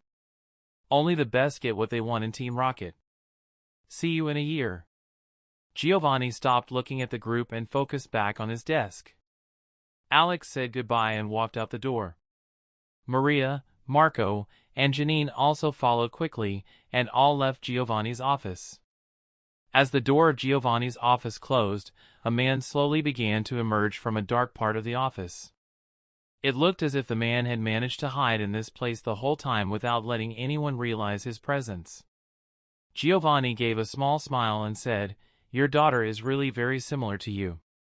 Koga stood in front of Giovanni and said, "Thank you, boss. But I have a question." Giovanni said while looking at him with his domineering eyes, "Speak." Koga kept his emotionless face steady when he said, "This new position is very important for Team Rocket. That's why I don't understand why you want to give rookies where trust is not great. Only my daughter won't betray Team Rocket for 100%. Giovanni smiled. "The only way you can have the courage to betray Team Rocket is when you reach a level similar to that of Team Rocket. Even if each of them has very good potential, I don't think it's possible." Then he showed a confident expression, "I didn't get to this position because I'm weak or untalented. I'd never suppressed a subordinate just because they have great potential. And the reason I do it is very simple.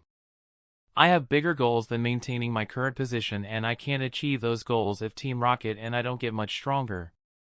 I'm not afraid even if one of my subordinates has the strength of a champion.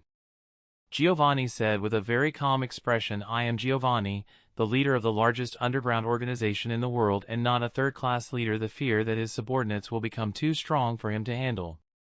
Koga, who heard this very arrogant tone, did not see arrogance but rather self-confidence. He felt that Giovanni really wasn't afraid of these new talents overtaking him. He couldn't agree with anything other than what Giovanni said. He didn't think that the person who had built Team Rocket to this giant in less than 15 years would be afraid of talented people in Team Rocket. Koga looked at Giovanni with respectful eyes when he thought, a truly worthy leader. As the four left the office, they began to look at each other. Marco first tried to dissolve this stagnation as he looked in the direction of Maria and said with a friendly smile, Maria, we met again after so many months. I'm glad that we now have time to talk to each other. Janine also looked in the direction of Maria. She didn't say anything and just gave Maria her contact details. Marco, who saw this, also gave Maria his contact details. Maria, who realized that she suddenly became very popular, showed a small appreciative smile as she took both pieces of paper. Alex, who already knew Maria, knew that Maria only wanted to raise the price and showed a peculiar expression. He knew that Maria's first choice was always him because trust was very important with such a partnership. As long as he gives satisfying terms, Maria should be safe in his team. When the four of them went back to the little man's room, they saw an Alakazam standing there waiting for someone. Alex smiled when he said, Oh Maria, our pickup service is here. Marco showed a cold expression for a second but said nothing. He shouldn't be making an enemy now. It's just not clever to make enemies unnecessary. If he and Alex become enemies, that would only give Janine an advantage. Janine continued to show an emotionless expression and remained silent as she had always been. Alex and Maria instantly disappeared from this room together with Alakazam via teleport. Chapter 197. Maria, Alex, and Alakazam appeared again in Lisa's office out of thin air. Lisa looked at the two of them and asked with a teasing smile, and did you two have fun? Alex smiled and pulled Ditto out of his pokeball again to use it as a mask. Then he said, Executive Lisa, do you know anything about the test? Lisa gave a small smile and shook her head. No. No, really. Don't look at me like that. The boss didn't tell me anything. Maria looked at Lisa and said, Sister Lisa, I have to discuss something with Alex. I'll call you later. After she had said that, both of them told Lisa goodbye and made their way to leave the office. Lisa looked at the two of them and said with a playful smile, Don't forget to use a condom, or one of you will have to stay at home and take care of the baby, foo-foo. Alex smiled when he heard this and started shaking his head. He also looked at Maria to see how she reacted. Unexpectedly, she had a casual face. She opened the door and began to leave the room without saying another word. Alex smiled and said, Executive Lisa, don't worry. I always have 5 pieces of condom with me in an emergency. Then he followed Maria, who looked at him coldly as she turned around. Lisa looked at the door that slowly closed and couldn't help but laugh out loud as she thought, 5 pieces for one night. Good to know. Alex and Maria both stood in front of the door to Lisa's office and briefly looked at each other. Maria said with an embarrassed look, We have to talk. Alex, who already knew this look, said with a smile, I have a good place. Follow me. After less than 10 seconds, Maria couldn't help asking Alex when they were walking, Was that a joke with the 5 pieces or do you really have it? Alex looked at Maria's face and couldn't help but chuckle. He didn't say anything and just laughed softly for a few seconds as they both continued down the floor. Maria showed an annoyed expression and began to pinch Alex's arm hard while walking. Her face also a little reddish when she thought about what she had just asked. When Alex had calmed down a bit and noticed the slight pain in his arm, he couldn't help but smile wryly.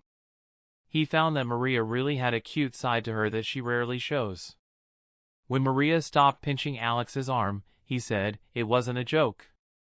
Then he looked curiously in the direction of Maria. Maria looked in the direction of Alex and immediately ignored him. Alex showed a slightly disappointed expression and thought, well, it would have been too good to be true. 10 minutes later, Alex and Maria were sitting at the table in Alex's hotel.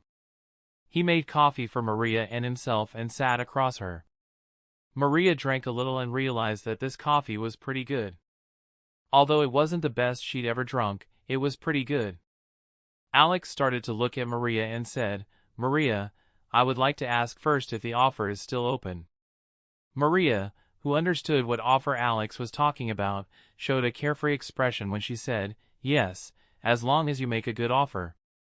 She started to look at him coldly as she said, tell me directly what you are giving me and what benefits will I get, and I will decide if it's good enough. Alex knew that Maria's position is now very popular in this test and that his offer should not be much worse than the other two. He made an earnest expression when he said, I'll tell you all the benefits I'm going to give you, and then we can talk about whether you're happy with them. First of all, I will give you the vice leader position in the new region, and you will have the second most power after me. Maria gave an attentive look when she heard this. She had already expected something like this, and it was only fitting for her to get such a position. They wouldn't be able to find a better person than her to be in such a position. In this position, you will not only get power but also a part of the income. A percentage share. Believe me, Maria, when I tell you that this position is really good and that if I win, you will also have a great advantage.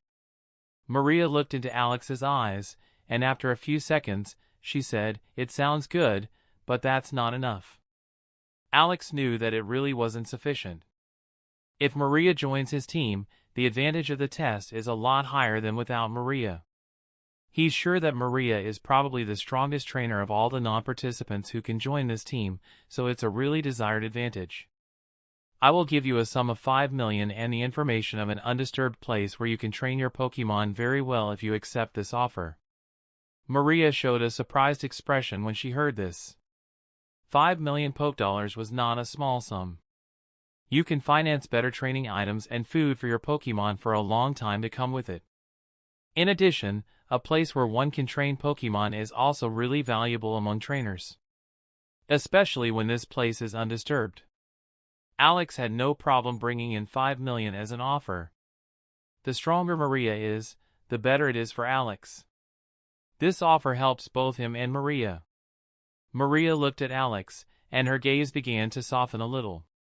She noticed that Alex was not trying to make the best offer for himself only but to make both himself and herself happy at the same time.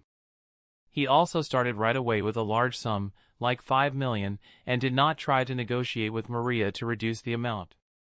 She looked into Alex's eyes for a few seconds silently and said, okay, Alex, I'll trust you on this one. I agree to join your team. Alex, who felt Gardevoir's Pokeball shook for a second, knew that it was a signal from Gardevoir that Maria was speaking sincerely. After confirming that Maria had told the truth, he suddenly felt disgusted with himself. Although it is logical not to be able to trust Maria completely, he shouldn't assume that Maria wants to betray him every 2 seconds. This is not a healthy thought, and he shouldn't have a constant fear of betrayal. Alex also looked back deep into the eyes of Maria when he said, thank you, Maria. Then he got the whole 5 million Poke Dollars and a copy of the map and information about the island from his TRH device. Although it was a bit risky to give Maria the money right away, Alex felt that it makes no sense if only Maria trusts him, but he doesn't reciprocate her feelings. Alex smiled as he immediately gave Maria the promised reward. And then, he held Maria's both hands and said with utmost sincerity, I trust you too. Maria's gaze melted as she looked at Alex and felt his emotions. She didn't look at the 5 million or the map but just got lost in the newfound emotions she was currently feeling. Both began to loosen each other as they forget about their surroundings while holding hands. Without exchanging any words, both heads slowly began to come closer to one another simultaneously. She drew him toward her with her eyes. Alex inclined his face toward hers, and both of their lips touched each other.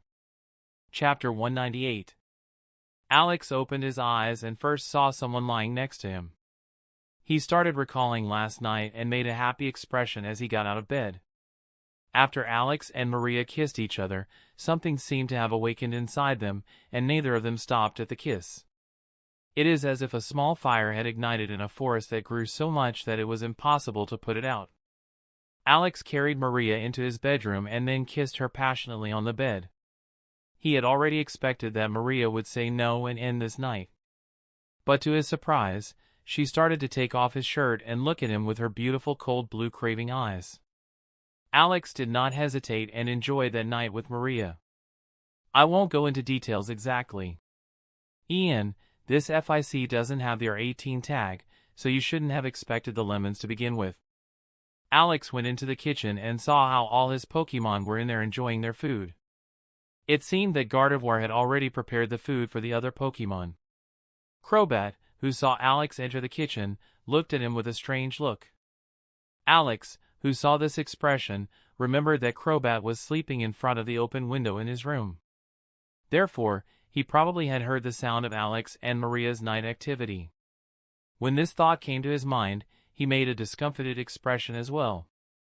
Although Crobat is not human and therefore has no interest in human sex, it is still uncomfortable when Alex thought that Crobat had heard everything yesterday. Next time, I shouldn't forget to put Crobat in his Pokeball, thought Alex as he started to make breakfast for himself and Maria. Alex chose to ignore Crobat's constant staring. After not even 5 minutes had passed, Maria came into the big kitchen with her 5 Pokemon. Fortunately, the hotel was built spacious, so there was plenty of room for Pokemon. Also, there wasn't a very large-sized Pokemon, so everyone could stay in there even though it was getting tight. The tallest Pokemon of Maria was Nidoqueen that was much larger than the normal one at 1.8 meters high. Arbok is longer but takes less space. Along with Bastiodon, these 2 Pokemon took the most space in the kitchen. Alex's Pokemon and Maria's Pokemon started looking at each other first before talking to each other a bit. Maria sat down at the table next to Alex's place and waited for breakfast without a word. Alex gave a small smile and continued to prepare breakfast. While cooking, he also looked at the information of Maria's Pokemon. Pokemon, Arbok. LV, 41. Type, Poison. Ability, Intimidate. Gender, Female. Potential, Deep Gold. Moves: Poison Sting, Wrap, Leer, Acid, Bite, Haze, Glare, Poison Jab, Stockpile, E, Spit Up, Swallow, Slam. Innate Talent, Headbutt, E, Innate Talent, Iron Tail, E, Innate Talent, Rock Slide, E. TM, Protect, TM, Sludge Bomb, TM, Toxic, TM, Mega Drain, TM, Facade, TM, Earthquake, TM, Giga Impact, TM, Payback, TM, Substitute, TM, Swagger. Pokemon, Sandslash. LV, 38. Type, Ground. Ability, Sandveil. Gender, Female. Potential, Shallow Gold. Moves: Defense Curl, Scratch, Poison Sting, Sand Attack, Swift, Fury Swipes, Dig, Swords Dance.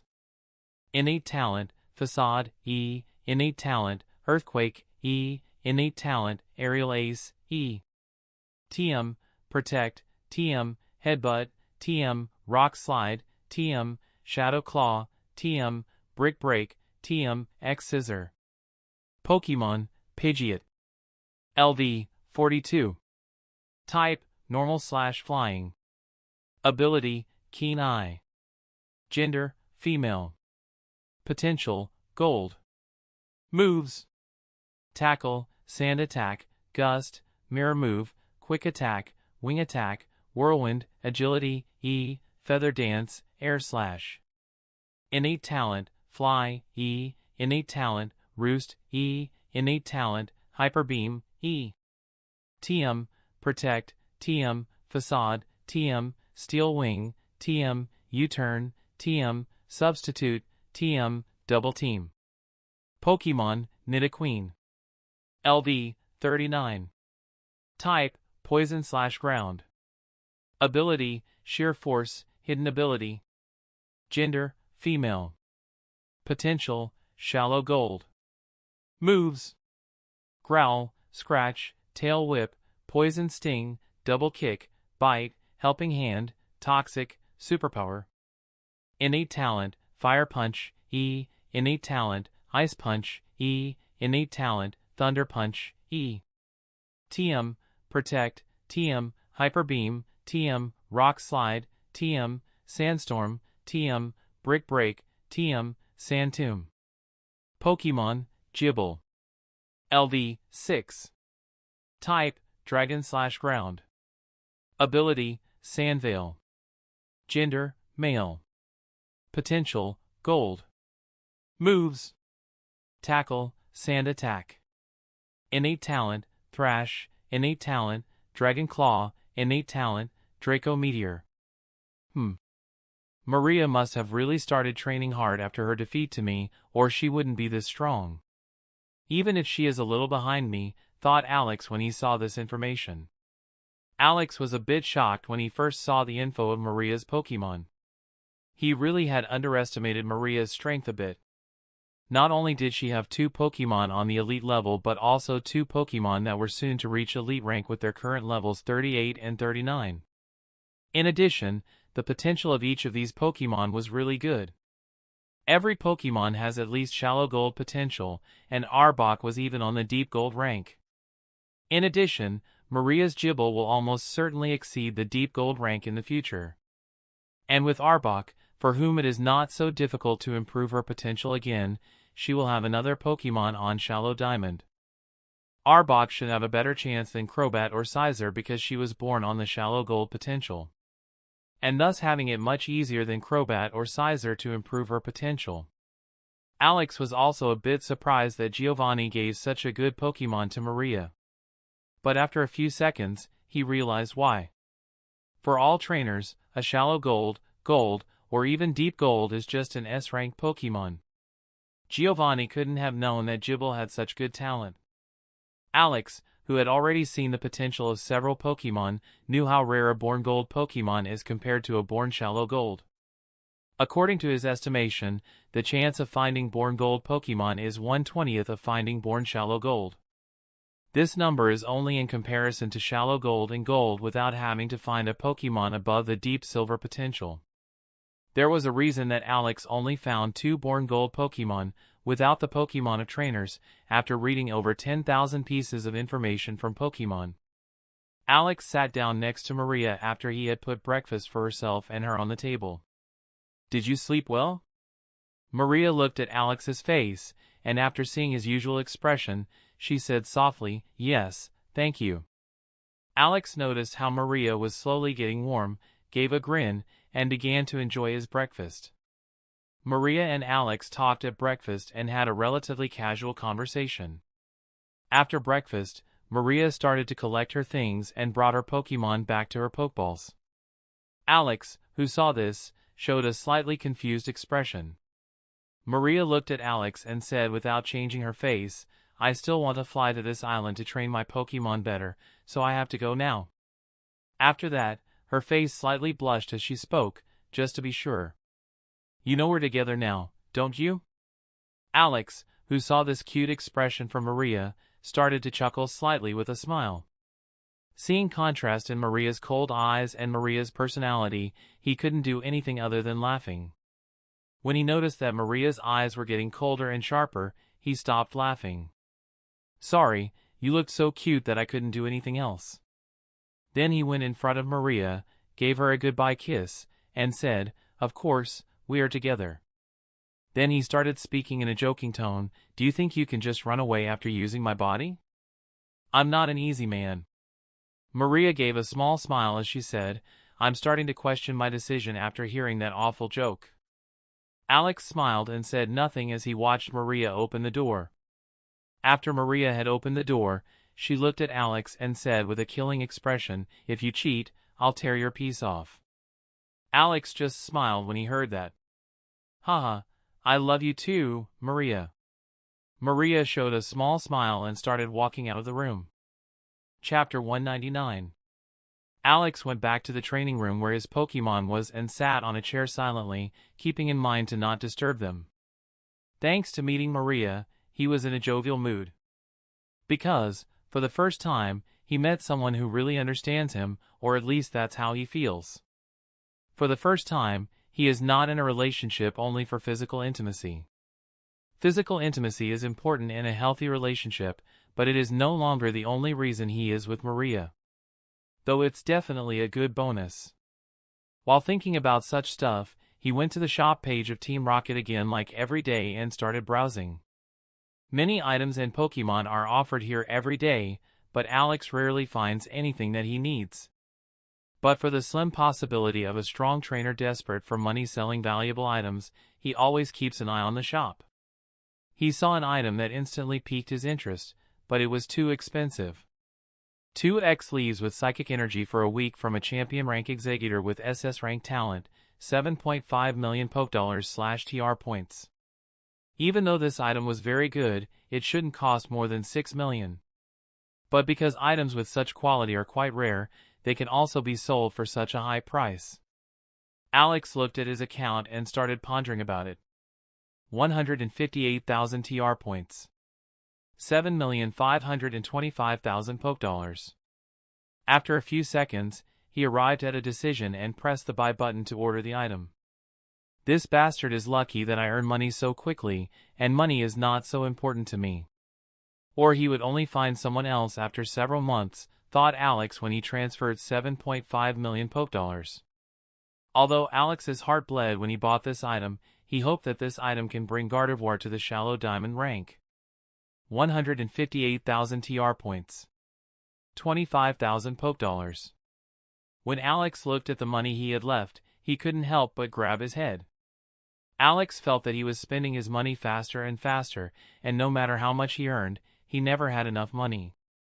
Although Alex was sure that almost any elite trainer would die of envy if they see Alex's expenses, he was not satisfied with his earning. Unfortunately, he had to start selling silver Pokemon again to finance his 35,000 Pokedollars of daily expenses. When he thought about spending every day almost 5 times the money a normal person would earn a month in this world, he could not do anything but smile. Really, a luxury problem, thought Alex as he mused about how he makes so much money now. After considering the pros and cons, he couldn't help but come to the dead end. Unfortunately, he has to start again with the slower money-making method. It is one thing if silver Pokemon sales increase by 500% in a city one time. But if this keeps on happening regularly now, many people will search for the reason. Alex has to prevent that in any case so that he can earn money again with the slow method, and the increase in the market is almost inconspicuous. If I really need money, I can go to a new region and farm every city there once. Alex started smiling when he thought of the word farming. Unfortunately, that would take a lot of time. I don't need so much money right now that I have to waste my time for it. After a bit of thought, Alex had calculated how long it would take per region. In Hoenn, it took Alex almost 2 days to get there with a ship and another 3 days to buy and sell the silver Pokemon in every big city in the region. 5 days per region is the absolute minimum if Alex does nothing else. During these 5 days, he cannot train his Pokemon for 3 days and only light training for 2 days while he is on the ship. During these 3 days in Hoenn, Alex hardly slept and was on the move the whole time. Time is money. After about 30 minutes, Alex received a transfer request. He looked excitedly at the case that appeared on the table after accepting the transfer. He opened the case and saw 2 large leaves that gave off a purple color. Since he had started to train his psychic talent, he could realize how dense psychic energy was in these leaves. 2 pieces are a bit fewer, but it's not like there is anything I can do about it, thought Alex as he gave Gardevoir the 2 leaves. Fortunately or unfortunately, the amount was so less that Gardevoir could directly absorb psychic energy from both leaves. Welp, if one wants to look at the positive side, leaves have a higher quality of psychic energy despite the low quantity. Alex watched the Gardevoir eagerly, which took more than 1 hour before she stopped meditating. It seemed that Gardevoir really took her time to absorb these items. Pokemon, Gardevoir. LV 44. Type: Psychic/Fairy. Ability: Telepathy, Hidden ability. Gender: Female. Potential: Deep Gold. Move: Growl, Confusion, Double Team, Teleport, Disarming Voice, Lucky Chant, Magical Leaf, Heal Pulse, Draining Kiss, Psychic, Imprison, Future Sight. Innate Talent: Disable, Innate Talent, Calm Mind, Innate Talent, Dazzling Gleam, TM, Protect, TM, Shadow Ball, TM, Will-O-Wisp, TM, Thunderbolt, TM, Thunder Wave, TM, Helping Hand, TM, Focus Blast. Gardevoir had already become LV 44 early in the morning, so nothing had actually changed after this item. FCK. Why is it so difficult to get into the shallow diamond rank? With this item, almost every gold psychic-type Pokemon would become deep gold, Alex thought. Gardevoir, who saw Alex look disappointed, knew that she had unfortunately not managed to jump on the SS rank. When Gardevoir showed a bitter expression, Shuppet immediately came out of Alex's shadow and hugged Gardevoir. Gardevoir saw the adorable Shuppet, who hugged her to cheer her up and showed her usual smile again, and began to pet the head of Shuppet. When Alex thought about it, he found himself thinking about the words Professor Walder had said after he had defeated Misty for the second time. What potential the Pokemon is born with seems to be really very important. Crobat, Gardevoir, and Scizor will cost me a lot to get them to the shallow diamond rank, Alex thought with a sober expression. Although Alex knew it would cost him a lot of money, he doesn't want to give up his family to get this important rank. For Ditto, however, the single chance seems to be an item from a full-blood legendary Pokemon because Ditto's born potential is really poor. At least Gardevoir, Crobat, and Scizor were born with deep silver potential. Chapter 200.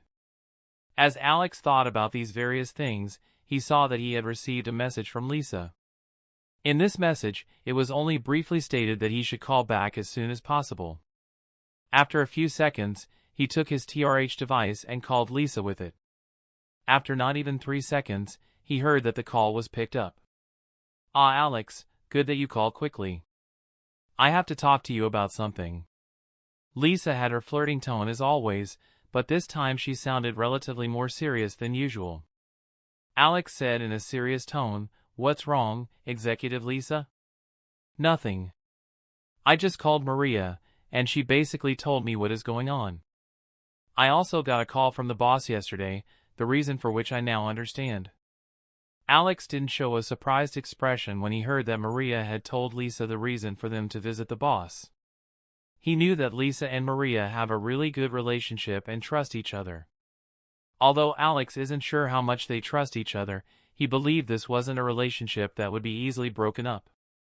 A call from the boss? Yes, he had said that this year's big recruiting starts half a year earlier. In this, recruitment is held in every city simultaneously. The last one was 6 months ago, in which you participated. Normally, we only do this big recruiting once a year, or when we really need staff. But boss has drawn up the schedule by 6 months. The last time something like this happened was 5 years ago. But after the talk, I understood why. Alex understood immediately and said with a smile, he wants to help us find subordinates who are not over 18 years old. But that can't be all. Yes, I am sure that it is only one reason, and there were a few other reasons why he did it this year. But well, it is definitely good news for you. Haha, that's right, I really need some talented trainers right now. Executive Lisa, when is Pewter City going to start the test? Lisa, who immediately understood why Alex was asking about it, smiled when she said, "In a week. The first test will be for 100 participants, and a week later, the second test will be held with another 100 participants." Alex, who heard that Pewter City will test 200 people, realized that the Team Rocket really has a high standard.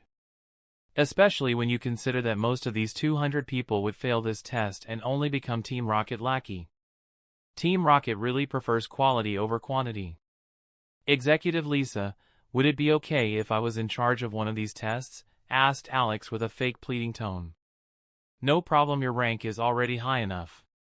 As long as you don't forget to use your average face, hee. Alex remembered something suddenly and showed serious expression when he said next, Executive Lisa, do you have any subordinates who have a talent for observing trainers? Your rank is high enough that you don't need my help. You can create a mission in the Team Rocket Mission Center if you are looking for someone to do that. I know. I just want someone who is good at this, and I don't have a lot of time to waste. So I hope that Executive Lisa can help me out this time. Lisa said with a teasing tone, are you ready to owe me a favor? Alex just gave a small smile, yeah, I have no problem with a little favor.